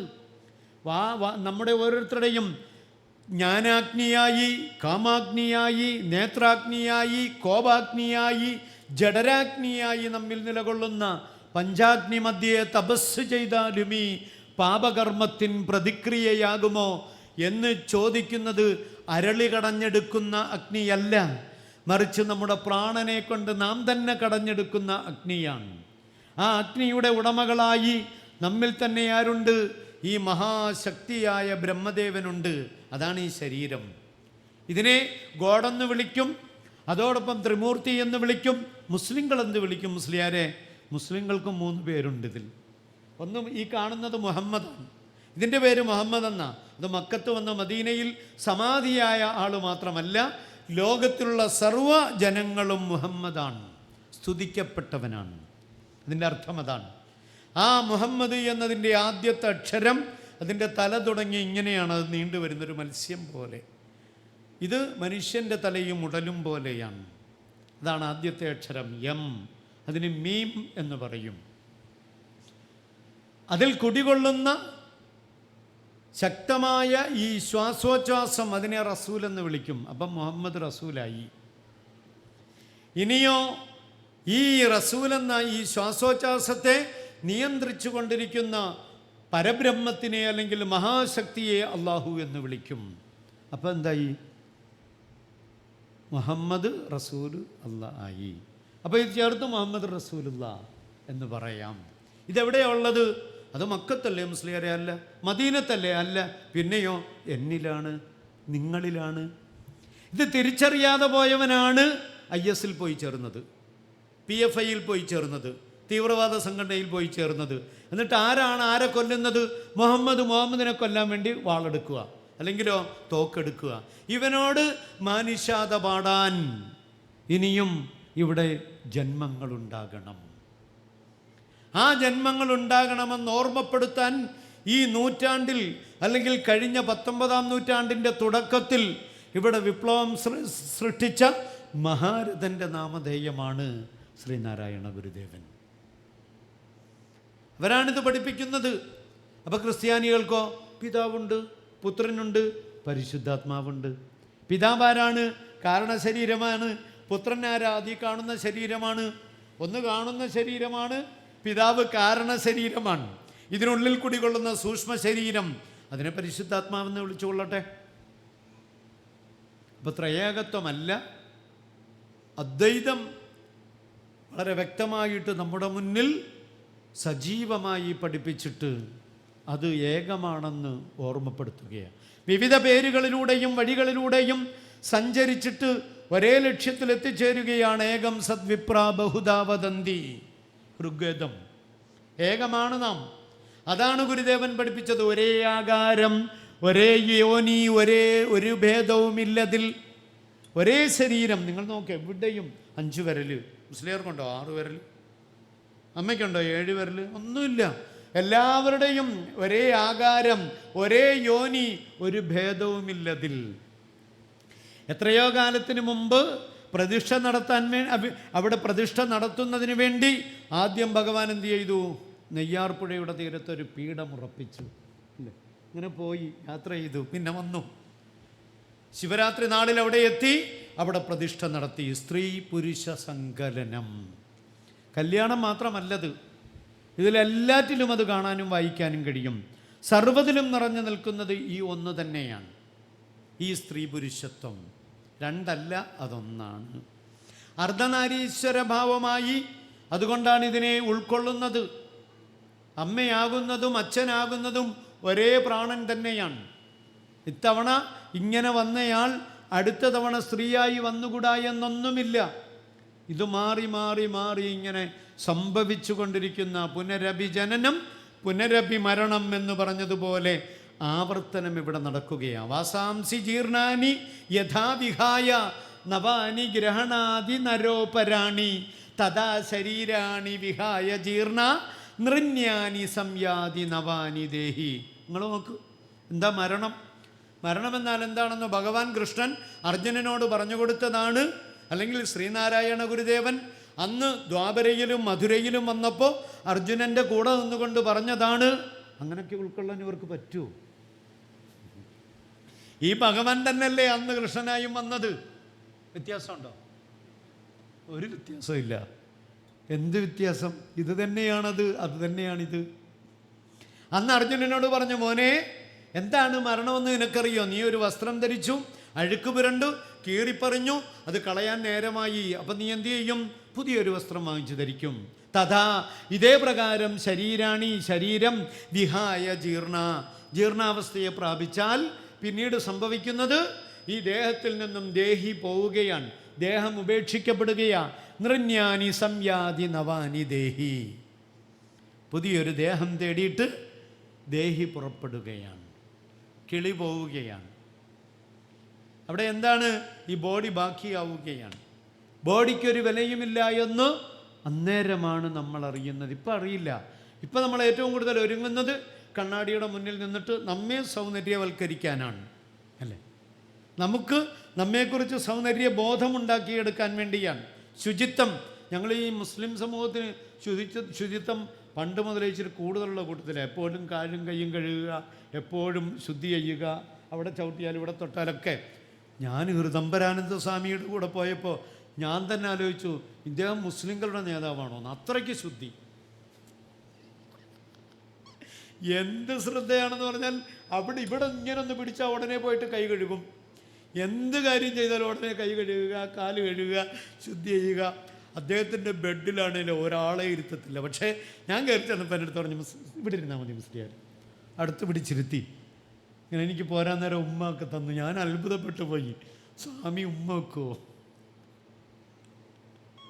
ഞാനൊരു ഉദാഹരണം പറഞ്ഞതാണ്. അത്രത്തോളം ഈ ശുചിത്വം അതെന്തിനു വേണ്ടിയാണ്? തൻ്റെ ഉള്ളിലുള്ള ആ ഉന്മത്തമായി നിലകൊള്ളുന്ന ദൈവീക വിശുദ്ധിക്ക് ഭംഗം വരാൻ ഈ ഭൗതിക ശുചിത്വത്തിലൊരു മാറ്റവും വരരുത്. ഇവിടെ ഇരിക്കുന്ന നിങ്ങളുടെ ഓരോരുത്തരുടെയും വീട്ടിൽ അഭയാനന്ദ സ്വാമിയും ഞങ്ങളൊരു 2-3 ആൾക്കാർ ഇപ്പോൾ വൈകിട്ടൊന്ന് വരണം. ആദ്യം സിറ്റ് ഔട്ട് മുതൽ തുണിക്കഷ്ണം പറക്കേണ്ടി വരും. പെറുക്കി പെറുക്കി പെറുക്കി അവസാനം അടുക്കള വരെ തുണിയായിരിക്കും. കുട്ടികളുടെ ബുക്കൊരു ഭാഗത്ത്, മൊബൈലൊരു ഭാഗത്ത്, കുട്ടികളുടെ പിന്നെ രാജാ രവിവർമ്മയുടെയും ചിത്രകാരന്മാരുടെയും നാടായതുകൊണ്ട് പിന്നെ ആ വീടിൻ്റെ ഉള്ളു മൊത്തം ചിത്രകലകളായിരിക്കും. ഇപ്പോൾ ഏറ്റവും ലേറ്റസ്റ്റ് കക്കാശിയൊക്കെയാണ് കുട്ടികൾ വരയ്ക്കുന്നത്. ഇതൊക്കെ ചുവരിലാണ് വരച്ച് വെക്കുന്നത്. എന്തുകൊണ്ടാണ് അതുണ്ടാകുന്നത്? നമ്മളങ്ങനെ ആയതുകൊണ്ട് നമ്മുടെ മക്കളും അങ്ങനെയായി. അതാണ് മാറേണ്ടത്. നമ്മൾ ഭഗവാന്റെ കുട്ടികളാകണം. വയൽവാരം വീട് നിങ്ങൾ കണ്ടില്ലേ? ഉണ്ടോ? ആ വീട് എത്ര വർഷമായിട്ടുണ്ടത്? ഈ വീടല്ല, അതിൻ്റെ അടിസ്ഥാനം 140ഓളം വർഷമായി. നിങ്ങൾ നോക്ക് ആ വീടിൻ്റെ വെടിപ്പ്. നമ്മൾ സൂക്ഷിക്കുന്നതുകൊണ്ടും ശ്രദ്ധിക്കുന്നതുകൊണ്ടോ അതുമായിട്ട് ഉത്തരവാദിത്തപ്പെട്ടവർ അതേന്ന് ചിന്തിച്ച് നിലകൊള്ളുന്നത് കൊണ്ടാണ്. ഭഗവാൻ പഠിപ്പിച്ച ഏറ്റവും പ്രധാനപ്പെട്ട കാര്യമാണ് ശുചിത്വം. നമ്മുടെ വീട്ടിൽ അതുണ്ടോ ഇല്ലയോ നിങ്ങൾ നോക്ക്. എടീ മിനിയാന്ന് നിലവിളക്ക് കഴുകിയതല്ലേ? എന്നാൽ ഇനി നാളെ കഴുകാം. മിനിയാന്നത്തെ തിരിയിൽ തന്നെ ഇന്നും തിരിയിടാൻ നിൽക്കണ്ട. വളരെ സൂക്ഷിക്കണം. നമുക്കൊരുപാട് മര്യാദകളുണ്ട്. ആ മര്യാദകൾ പാലിക്കണം. നമ്മുടെ അമ്മമാരുണ്ട്, ആരോടെങ്കിലും വർത്തമാനം പറയാൻ നേരം തൂത്തോണ്ടിരുന്ന ചൂല് കൈ പിടിച്ചോണ്ട് ഓടി വരും. അത് പാടില്ല. ആ ചൂല് വെക്കുന്നതിന് പോലും ഒരു ഭാഗമുണ്ട്. ആ ഭാഗത്തെ വീട്ടിൻ്റെ ഇന്ന ഭാഗത്തെ ചൂല് വയ്ക്കാൻ പാടുള്ളൂവെന്നാണ്. നമ്മളിപ്പോൾ കന്നിമൂലയ്ക്ക് കക്കൂസ് പണിയുന്ന ആൾക്കാരും കന്നിമൂലയിൽ അടുക്കള പണിയുന്ന ആൾക്കാരുമാണ്. അവിടെ പിന്നെ സ്ത്രീകളും വാഴത്തില്ല, പുരുഷന്മാരും വാഴത്തില്ല. എന്തേ കാരണം? നമ്മുടെ ഈ നെറ്റിത്തടത്തിൽ കൊണ്ടുവന്നിട്ട് ഈ കണ്ണ് വെച്ചാലുള്ള അവസ്ഥ എങ്ങനെയിരിക്കും? അല്ലെങ്കിൽ നമ്മുടെ ശരീരത്തിൻ്റെ ഗോപ്യമായ സ്ഥലങ്ങളിൽ കൈകാലുകൾ കിളിച്ചു വന്നാലുള്ള അവസ്ഥ എങ്ങനെയിരിക്കും? വീടിന് എക്സ്റ്റൻഷൻ ചെയ്യുമ്പോൾ അത് നിങ്ങൾ നോക്ക്, എത്ര വളരെ ഗൗരവമായിട്ട് അതിൻ്റെ വാസ്തു നോക്കിയാൽ 136 വർഷത്തിന് മുമ്പ് അച്ഛനും അമ്മയും താമസിച്ച വീടല്ലേ? സോറി, ഏതാണ്ട് 4 നൂറ്റാണ്ടായി. 250 വർഷമല്ലേ? 250 വർഷത്തോളം പഴക്കമുള്ള ഗ്രഹമാണ് വയൽവാരം വീട്. 250 വർഷം. അന്ന് അവർ കണക്കൊപ്പിച്ചിട്ടാണ് ആ വീടുണ്ടാക്കിയത്. ഇന്നും അതിൻ്റെ നീളവും വീതിയും നിങ്ങൾ നോക്ക്. വെറുതെ നിങ്ങളൊന്ന് ചുവടളന്നാൽ മതി, ഈ നീളവും ആ വീതിയും. ശ്രീരാമഭക്ത ഭഗവാൻ ലക്ഷ്മണനോട് പറഞ്ഞ ഒരു കാര്യമുണ്ട്. രാമരാവണ യുദ്ധത്തിൽ നാം ജയിക്കും. എന്തേ കാരണം? വാസ്തു ഭഗവാന്റെ മകൻ മയൻ്റെ സിദ്ധാന്തപ്രകാരമാണ് നമ്മളിവിടെ പർണശാല കെട്ടിയിരിക്കുന്നത്. അതുകൊണ്ട് ആ പർണശാലയിൽ കഴിയുന്ന നമ്മെ വേറൊരു രാജ്യത്ത് നിന്നും വന്നൊരാൾക്കും തോൽപ്പിക്കാൻ കഴിയില്ല. ഭാരതമായി നിലകൊള്ളുന്ന അഖണ്ഡ ഭാരതമെന്ന ഈ മഹനീയമായ രാഷ്ട്രത്തെ പിടിച്ചുപറിച്ച് കയ്യേറ്റം ചെയ്ത് ഇതിനെ ഛിന്ന ഭിന്നമാക്കാൻ ലോകത്തിലെ ഒരൊറ്റ ശക്തിക്കും കഴിയാത്തത് ഇതിൻ്റെ കാവലാൾക്കാർ ആസേതു ഹിമാചൽ നിലകൊള്ളുന്ന ഈ മഹായോഗീശ്വരന്മാർ തന്നെയാണ്. അത് ഹിമാലയത്തിലായാലുമുണ്ട്, കന്യാകുമാരിയിലായാലുമുണ്ട്. കന്യാകുമാരി ചെന്നാൽ അടുത്ത കാലം വരെ മായിമ്മ ഉണ്ടായിരുന്നു. ഭഗവാന്റെ കാലഘട്ടത്തിൽ ജീവിച്ചിരുന്നയാളാണ് മായിമ്മ. രമണ മഹർഷിയുടെ കാലഘട്ടത്തിൽ കഴിഞ്ഞയാളാണ്. ഒരുപാട് ഉന്നതന്മാരായ മഹാവ്യക്തിത്വങ്ങൾ അവിടെ പോയിട്ട് കന്യാകുമാരിയിലെ ആ കടപ്പുറത്ത് പാറയുടെ ഇടയിൽ നായ്ക്കളോടൊപ്പം കഴിഞ്ഞിരുന്ന ആ മഹതിയെ കാണാൻ വേണ്ടി പോയിട്ടുള്ള ചരിത്രമുണ്ട്. അപ്പോൾ ചുരുക്കി പറഞ്ഞാൽ നമ്മുടെ എല്ലാ മേഖലകളിലും ശ്രീനാരായണ ധർമ്മം കടന്നു വരണം.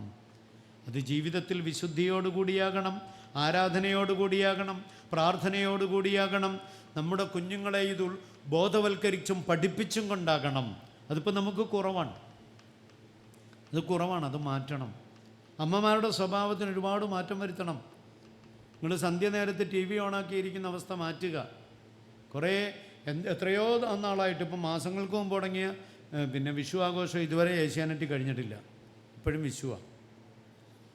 ഒരു സീരിയലിൽ ഞാൻ പറഞ്ഞു വരുന്നത്, നമുക്കവിടെ വായിക്കാൻ 62 പരം അവിടുത്തെ തൃക്കരങ്ങൾ കൊണ്ട് എഴുതിയ ഗ്രന്ഥങ്ങളുണ്ട്. 62 പരം ഗ്രന്ഥങ്ങൾ അല്ലേ സംജി? പിന്നെ എത്രയോ ചരിത്ര ഗ്രന്ഥങ്ങൾ വേറെയുണ്ട്. ഭഗവാന്റെ സമ്പൂർണ്ണ ജീവചരിത്രം ഇതുവരെയും പ്രസിദ്ധം ചെയ്തിട്ടില്ല എന്നാണ് പല മഹാന്മാരും പറയുന്നത്. സമ്പൂർണ്ണ ചരിത്രം ഒരുപാട് പേരെഴുതിയതുണ്ട്.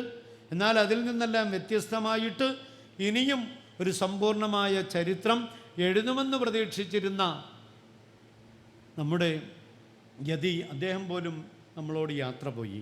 ഇനിയും അതിനായിട്ട് ഇവിടെ ജന്മങ്ങൾ എടുത്തു വരും. ഇപ്പോൾ ഒരു മുസ്ലിയാരെ ഈ നിങ്ങളുടെ കാലഘട്ടത്തിൽ ഗുരുദേവനെക്കുറിച്ച് പ്രസംഗിക്കാനുള്ളൂവെങ്കിൽ നിരവധി മുസ്ലിയാക്കന്മാർ ശ്രീനാരായണ ഗുരുദേവ ഭഗവാനെക്കുറിച്ച് പറയാൻ ചെമ്പഴന്തിയിലും ശിവഗിരിയിലും ഓരോ ആശ്രമങ്ങളിലും ഓരോ മന്ദിരങ്ങളിലും വരുന്ന കാലഘട്ടമുണ്ടാകും. ഗുരുദേവൻ പറയിക്കുമത്. പല ഭാഷ സംസാരിക്കുന്നവർ തൻ്റെ തത്വം പ്രചരിപ്പിക്കുന്ന കാലമുണ്ടാകും. അവിടുന്ന് പറഞ്ഞതാണ്. 5 നൂറ്റാണ്ട് കഴിഞ്ഞിട്ടാണ് ഞാൻ ഈ ഭൂമിയിൽ നിന്ന് പോകുന്നതെങ്കിൽ ആ സമയത്ത് എൻ്റെ ഒരു കുട്ടി എന്നെ വിളിച്ച് പ്രാർത്ഥിച്ചാൽ അവനെ ഞാനായിരിക്കും ഏറ്റെടുക്കുക. നിങ്ങളുടെ അച്ഛൻ്റെ പേരെന്താ? എന്താ പേര് പറയുന്നേ? കുഞ്ഞ് സുരേന്ദ്രൻ? അല്ല.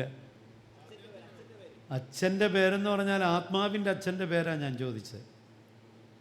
അത് ശ്രീനാരായണ ഗുരുദേവനാണ്. നിങ്ങളുടെ തറവാട് നിങ്ങൾക്കൊക്കെ വീട്ടുപേരുണ്ടാകും. പക്ഷെ നിങ്ങളുടെ തറവാട് ഏതാന്ന് ചോദിച്ചാൽ ചെമ്പഴന്തിയിലെ വയൽവാരമാണെന്ന് പറയാൻ കഴിയണം. എൻ്റെ അച്ഛനേരാണ്, എൻ്റെ ആത്മാവിൻ്റെ അച്ഛൻ എൻ്റെ ഗുരുദേവനാണ്. അങ്ങനെ പറയാൻ നമ്മുടെ മക്കളെ ഇതുവരെ പാകപ്പെടുത്തിയോ? മുസ്ലിങ്ങൾ ഇനി അവരുടെ മക്കൾക്ക് പറഞ്ഞു കൊടുക്കേണ്ടി വരും. നിങ്ങൾ പറഞ്ഞും പഠിപ്പിച്ചും കൊടുക്കണം. നമ്മുടെ കുഞ്ഞുങ്ങളുടെ ഇടയിൽ ഗുരുദേവ പ്രേമമാണ് ഉണ്ടാകേണ്ടത്. ഞാൻ ഇവിടെ നിന്ന് വരാൻ എൻ്റെ ഹൃദയം എത്ര കാലമായി തുടികെട്ടുന്നുവെന്ന് പറഞ്ഞപ്പോൾ നിങ്ങൾക്ക് തോന്നിയ ആ ഒരു വികാരമില്ലേ? ആ വികാരം എൻ്റെ ഉള്ളിലെ ഇഷ്ടമാണ്, അത് സ്നേഹമാണ്, അത് പ്രണയമാണ്. അതാണ് ഭ്രാന്തായാൽ എന്ത് സുഖം. ഈ അടുത്ത കാലത്ത് ഒരാൾ പാടിയതാണ്. ഭ്രാന്തായാൽ എന്ത് സുഖം. ഏത് ഭ്രാന്ത്? ഈ ദൈവീക പ്രണയത്തിൻ്റെ ഭ്രാന്തായി കഴിഞ്ഞാൽ പിന്നെ വേറൊരു സുഖവും വേണ്ട. ആ പ്രണയത്തിൻ്റെ സുഖം ഒരു ഭയങ്കര പരകോടിയാണ്. അത് ചാറ്റ് ചെയ്തിട്ട് കിട്ടുന്നതല്ല. ഹൃദയവും തമ്മിലുള്ള ബന്ധമാണ്. ആ ഒരു ബന്ധം നമ്മളിലുണ്ടാകണം. ഈ പ്രണയം, ഗുരുദേവനോടുള്ള പ്രണയം. ഇവിടെ ഞാൻ വന്നല്ലോ, ഇവിടെ ഞാൻ ഇത്രയും നേരം ചിലവഴിച്ചല്ലോ. പോകുന്ന നേരം മനസ്സുകൊണ്ട് പറഞ്ഞാൽ മതി, ഭഗവാനെ അവിടുത്തേക്ക് പറ്റാത്തത് എന്തെങ്കിലും എൻ്റെ പ്രവൃത്തിയിലോ എൻ്റെ വാക്കിലോ എൻ്റെ ചിന്തയിലോ ഈ പുണ്യഭൂമിയിൽ വെച്ചുണ്ടായിട്ടുണ്ടെങ്കിൽ അതാദ്യം എനിക്ക് പുറത്തു തരണമേ. ഇങ്ങനെ പ്രാർത്ഥിക്കുന്ന ആരെങ്കിലും ഉണ്ടോ? ഒന്ന് കൈപൊക്കിക്കേ. ഉണ്ടോ? നമ്മുടെ വരവ് തീർത്ഥയാത്രയാകണം. അതിപ്പോൾ അപ്പുറത്തെ വീട്ടിൽ നിന്ന് ഇങ്ങോട്ട് വന്നാലും, അതല്ല ഇനി 100 കിലോമീറ്റർ അകലെ നിന്ന് വന്നാലും, ഇവിടെ വരുമ്പോൾ അതൊരു തീർത്ഥാടനമായി മാറണം. എന്തേ കാരണം? ഈ തീർത്ഥാടനത്തിൽ നാം തീർത്ഥാടനം ചെയ്യുന്നത് നമ്മോടൊപ്പമുള്ള ഭഗവാനോട് കൂടിയാണ്.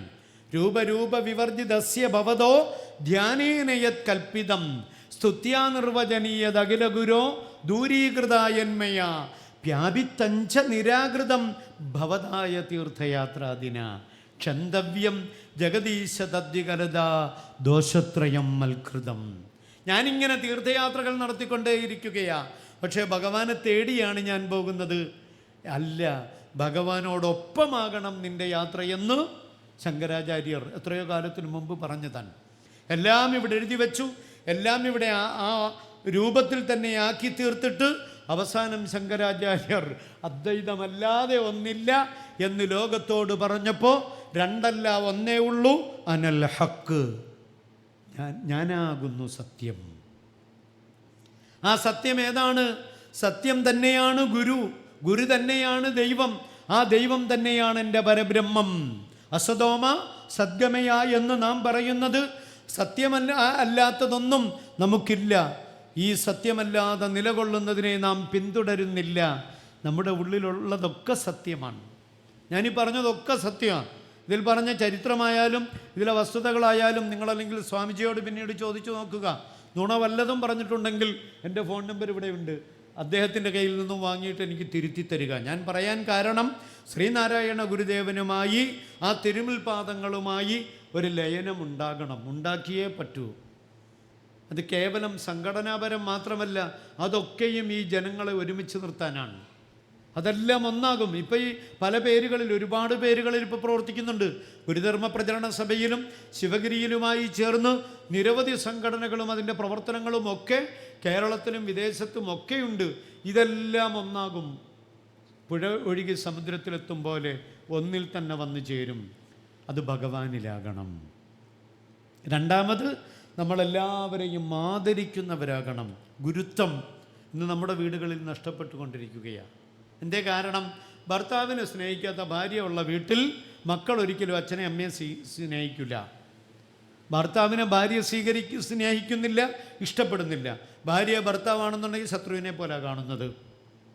ഈ വീട്ടിൽ മക്കളെ പിന്നെ പറഞ്ഞു നന്നാക്കാൻ പറ്റില്ല. അതിനാദ്യം എന്ത് ചെയ്യണം? ഭാര്യയെ ഭരിക്കുന്നയാളാകണ്ട ഭർത്താവ്, പിന്നെയോ സ്നേഹിക്കുന്ന ആളാവുക. നമ്മുടെ ധാരണ എന്താ? ഈ ഇരിക്കുന്ന ആൾക്കാരുടെയൊക്കെ ധാരണ എന്താണെന്നറിയോ? ഞാനിങ്ങനെ ഇരിക്കുമ്പോൾ അവിടെ വെള്ളം കൊണ്ടുവരണം, കൽപ്പിക്കുമ്പോൾ അതിനുവേണ്ടി നിങ്ങളെയല്ല കേട്ടോ, അതിനുവേണ്ടി പ്രവർത്തിക്കുന്ന എല്ലാവരും എൻ്റെ വീട്ടിലുണ്ടാകണം. ഈ ഭാവം എടുത്ത് അങ്ങ് കളഞ്ഞൂടെ? ഒരു സെക്കൻഡിൽ ഈ ശ്വാസം നിലച്ചാൽ കഴിഞ്ഞില്ലേ? പിന്നെ നമ്മളെ എന്തിനു കൊള്ളാം? ഇവർ തന്നെ പറയും അച്ഛൻ്റെ ബോഡിയായി കിടക്കുന്നതെന്ന്. അച്ഛനാ കിടക്കുന്നതെന്ന് പോലും പറയില്ല. എന്തിനാ ഈ ശരീരബോധം? ഒരാത്മബോധം നമ്മുടെ ഉള്ളിൽ ഉണ്ടാക്കണം. അപ്പോൾ ഭാര്യ ആരാകണം? കൂട്ടുകാരിയാവട്ടെ. ഭർത്താവ് ആരാകണം? കൂട്ടുകാരനാകട്ടെ. അപ്പോൾ പനിച്ച് വിറച്ച് അവളങ്ങനെ കിടക്കുക. പ്രായം കൂടിയതുകൊണ്ട് രണ്ടുപേരും രണ്ട് കട്ടില്ല കുറേ കാലമായിട്ട്.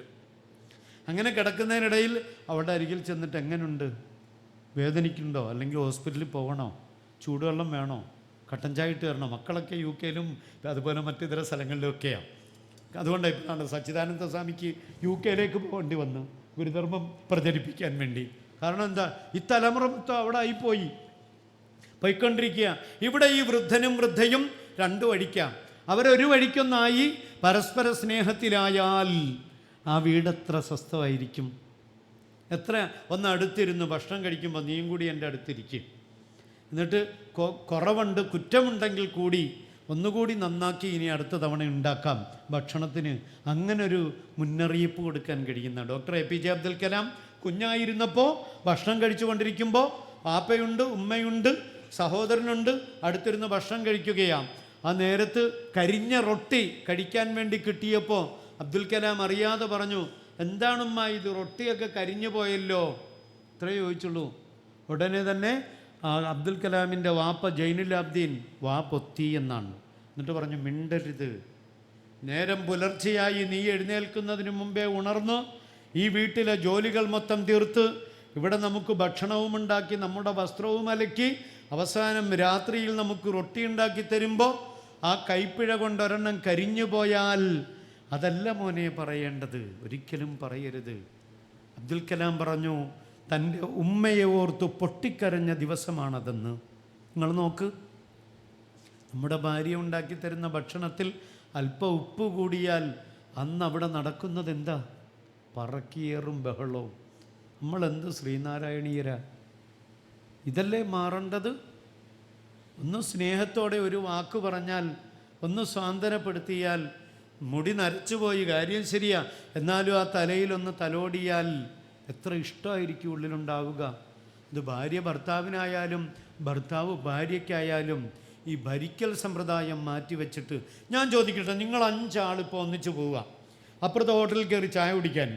ആ ചായ കുടിക്കുന്നതിനിടയിൽ ഒരാളിൻ്റെ കയ്യിൽ നിന്ന് ഗ്ലാസ് താഴെ വീണ് പൊട്ടിപ്പോയി. ചായ ഓർഡർ കൊടുത്തത് നമ്മുടെ സെൻറ്ററിലിരിക്കുന്ന സാറാണ്. ഓർഡർ കൊടുത്ത ആൾ പറയും, മോനെ നീ പേടിക്കേണ്ട, വിഷമിക്കേണ്ട, അതിൻ്റെ പൈസ ഞാൻ കൊടുത്തോളാം, സങ്കടപ്പെടണ്ട. ഇദ്ദേഹത്തിനാകെ വിഷമം, എൻ്റെ കയ്യിൽ നിന്ന് ഗ്ലാസ് താഴെ വീണല്ലോ, പൊട്ടിപ്പോയല്ലോ. ഇങ്ങനെയുണ്ട്. അവിടെ എന്താണ്? ആ സൗഹൃദത്തിൻ്റെ ഏറ്റവും വലിയ ബലമാണ്. പിറ്റേ ദിവസം വീട്ടിൽ രാവിലെ ചായയൊക്കെ റെഡിയാക്കി ആ ജഗ്ഗിനകത്ത് ഇങ്ങോട്ട് കൊണ്ടുവരുന്നു, ഗ്ലാസ്സിൽ ഇങ്ങോട്ട് കൊണ്ടുവരുമ്പോൾ അതിൽ ജലം കയ്യിലുമുണ്ടായിരുന്നു ഗ്ലാസ്സിലുമുണ്ടായിരുന്നു, വഴുതി ഗ്ലാസ് താഴേക്ക് വീണ് പൊട്ടിപ്പോയി. ഹോ, നേരം വെളുത്തില്ല, നശിപ്പിക്കാൻ തുടങ്ങി എന്ന് പറഞ്ഞ് ഭാര്യയെ ശകാരിക്കുന്ന അതേ നാവ് സുഹൃത്തിന് വേണ്ടിയിട്ട് എത്ര മനോഹരമായിട്ടാണ് ഇടപെട്ടത്. ഈ മാറ്റമാണ് നമുക്ക് വേണ്ടത്. ഇതെന്തിനു വേണ്ടി? ഭഗവാന് വേണ്ടിയാകണം. അവളുടെ കയ്യിൽ നിന്ന് വീണുടഞ്ഞു പോയാലും അതല്ല ഇനി അത് സംരക്ഷിക്കപ്പെട്ടാലും അതൊക്കെയും ഭഗവത് നാമത്തിലാകണം. കുഞ്ഞുങ്ങൾ എവിടെയെങ്കിലും യാത്ര പോകുമ്പോൾ ആ പോകുന്ന നേരത്ത് ഭഗവാന്റെ മുന്നിൽ നിർത്തി ഒന്ന് ചെറുതായിട്ടൊന്ന് പ്രാർത്ഥിച്ച്, മോനെ പോയിട്ട് വാ, ഒന്ന് പ്രാർത്ഥിച്ചിട്ട് പോകും എന്ന് പറയുന്ന എത്ര പേരുണ്ട് നമ്മുടെ വീട്ടിൽ? അതാണ് ആ ഒരവസ്ഥയിലേക്ക് നമ്മുടെ ജീവിതത്തിൽ ഭഗവാനെ കൊണ്ടുവരാൻ കഴിയണം. ഒന്ന് രോഗിയാകുമ്പോൾ ഒന്നും വേണ്ട, വയൽവാരം വീട്ടിൽ ഇവിടെ വന്നിട്ട് ഞാനൊരു കുപ്പി വെള്ളം കൊണ്ടുവന്നിരുന്നു, അത് തീരാനായപ്പോൾ ആ ബാക്കിയുള്ള വെള്ളം ഇവിടുത്തെ ചെടിയിലൊഴിച്ചിട്ട് ആ കിണറ്റിൽ നിന്നും ഒരു കുപ്പി വെള്ളം ഞാൻ ശേഖരിച്ചു, എൻ്റെ ബാഗിൽ വെച്ചു. എന്തിനു വേണ്ടിയാ? വീട്ടിൽ വൈഫുണ്ട്, കുഞ്ഞുങ്ങളുണ്ട്, അതേപോലെ അവിടെ വന്നു പോകുന്ന ആരെങ്കിലുമുണ്ട്. ഇതിൽ അര ഗ്ലാസ് വെള്ളം അവിടെ കൊടുക്കാം. ഇത് ഏത് കിണറാണ്? ഭഗവാന്റെ വീട് നിൽക്കുന്നിടത്തെ തീർത്ഥജലമാണ്. ആ എനർജിയുടെ പവർ, ഒരുപക്ഷേ മാരകമായ രോഗം മാറിപ്പോകാം. നിങ്ങൾ കൊണ്ടുപോയിട്ടുണ്ടോ ആ വെള്ളം? അങ്ങനെ ചിന്തിക്കാൻ കഴിയണം. ഇത് നമ്മുടെ കുഞ്ഞുങ്ങളെ പഠിപ്പിച്ചു കൊടുക്കണം. ഇതിലൊക്കെ ഈ വെള്ളം നിങ്ങൾ കൊണ്ടുപോയി ഇനി പരിശോധിക്കാൻ പറയണം. കടകളിൽ നിന്ന് വാങ്ങുന്ന നീലയും പച്ചയും വെള്ളയും അടപ്പുള്ള വെള്ളങ്ങൾ നിങ്ങൾ വാങ്ങണം. അടപ്പിലെ വെള്ളമാണെങ്കിൽ ഏതോ നദിയിൽ നിന്ന് അതുപോലെ കോരി ഫിൽട്ടർ ചെയ്ത് കൊണ്ടുവരുന്നതാ. നീലയാണെങ്കിൽ കുറച്ചുകൂടി കെമിക്കൽ കൊണ്ട് ശുദ്ധീകരിച്ചതാണ്. മറ്റേത് നാച്ചുറലാണത്, മിനറൽസ് ഉള്ളതാണെന്ന് തെളിയിക്കുന്നതാണ്. ഇങ്ങനെ 3 അടപ്പുള്ള വെള്ളം നമ്മുടെ കയ്യിൽ കിട്ടും. എന്നാൽ ആ 3 കുപ്പിയിലെ വെള്ളവും ശിവഗിരിയിലെ കിണറ്റിലെ വെള്ളവും പരിശോധനയ്ക്ക് വിധേയമാക്കുക. ഏറ്റവും കൂടുതൽ മിനറൽസും ഏറ്റവും കൂടുതൽ ആരോഗ്യത്തിന് വേണ്ടുന്ന മരുന്നുകളുമുള്ള വെള്ളം ഇവിടുത്തേതാണെന്ന് കണ്ടെത്തും. എന്താണ് കാരണം? ഇവിടെ ഒരു പവറുണ്ട്, ഇവിടെ ഒരു എനർജി സൂക്ഷിച്ചിട്ടുണ്ട്. അതിൻ്റെ പേര് ശ്രീനാരായണ ഗുരുദേവ ട്രഷർ എന്നാണ്. നിധിയാണത്. ആ നിധി ഇവിടെ കുഴിച്ചിട്ടിട്ടുണ്ട്. കഴിവുള്ളവനും വിവരമുള്ളവനും ചിന്തിക്കുന്നവനും ഇവിടെ നിന്നും ഈ നിധി കടഞ്ഞെടുത്ത് കൊണ്ടുപോകുന്നുണ്ട്. നിങ്ങളോ? ഇവിടെ വന്നിട്ടും അവളിട്ട കമ്മലിൻ്റെ വലിപ്പമാണ് ഇപ്പം നോക്കുന്നത്. കാരണം 1 പവൻ 1,00,000 രൂപയാകാൻ പോവുക. ഈ അവസ്ഥയിലാണ് നമ്മുടെ ചിന്തകളെങ്കിൽ ഇതൊക്കെ വെട്ടി മാറ്റുക. അവിടെ പാദരക്ഷ ഊരി വെക്കുമ്പോൾ നമ്മുടെ തലയിലെ അഹങ്കാരവും ഗർവും സർവ്വതും അവിടെ തന്നെ ഊരി വെച്ചേക്കുക. ഇങ്ങോട്ട് കടന്നു വരുമ്പോൾ ഒരു നിഷ്കളങ്ക ഹൃദയത്തോടു കൂടി വരിക. തിരിച്ചു പോകുമ്പോൾ അടിച്ചു വെച്ചതെല്ലാം എടുക്കണ്ട, ചെരുപ്പ് മാത്രം എടുത്തിട്ട് പോവുക, ബാക്കി ഉപേക്ഷിച്ചേക്കുക. ഇങ്ങനത്തെ ഒരു മാറ്റം നമ്മുടെ ലൈഫിൽ ഉണ്ടാക്കിയെടുക്കാൻ കഴിഞ്ഞാൽ ഗുരുധർമ്മം ജീവിതത്തിൽ സർവാത്മന നമുക്ക് കാത്തു സൂക്ഷിക്കാൻ കഴിയും. അങ്ങനത്തെ ഒരു ചിന്താധാരയുടെ വക്താക്കളായി മാറാൻ നമുക്കൊക്കെ കഴിയട്ടെ. നിങ്ങൾക്കറിയാം, ഏതാണ്ട് 2010 മുതൽ ശ്രീനാരായണ ഗുരുദേവ ധർമ്മം ഒരുപാടിടത്ത് പോയി പ്രഭാഷണം നടത്താനുള്ള ഭാഗ്യം ഭഗവാൻ തന്നിട്ടുണ്ട്. ഇസ്ലാമിക കുടുംബത്തിൽ ജീവിച്ചു. ഞാൻ ഈ ആറ്റിങ്ങലെ അവനവഞ്ചേരി പള്ളിയിലൊക്കെ പഠിച്ചിട്ടുള്ളതാണ് 3 വർഷക്കാലം. പിന്നീട് അവിടുന്ന് ആലപ്പുഴയിലെ ഒരു പള്ളിയിലും കോഴിക്കോടും ഒക്കെ പഠിച്ചു. ഹൈദരാബാദിൽ പോയി നിസാമി എന്ന പേരിൽ ഉസ്മാനിയ യൂണിവേഴ്സിറ്റിയിൽ നിന്ന് ബിരുദമൊക്കെ എടുത്തു. അങ്ങനെ മടങ്ങി വന്നു. ഇതെല്ലാത്തിലും എറണാകുളത്തെ 2000 ചില്ലാനും വീടുള്ള ഒരു പള്ളിയിലെ ഇമാമായിട്ട്, ഈ വേഷമൊന്നുമല്ല, വളരെ പത്രാസോടുകൂടി തലേക്കെട്ടൊക്കെ കെട്ടി അങ്ങനെ ഇമാമും പോസ്റ്റിൽ ജോലി ചെയ്തുകൊണ്ടിരിക്കുമ്പോൾ എനിക്ക് അവിടെ നിന്നൊന്നും എൻ്റെ ഉള്ളിലൊരു തൃപ്തി കിട്ടുന്നില്ല.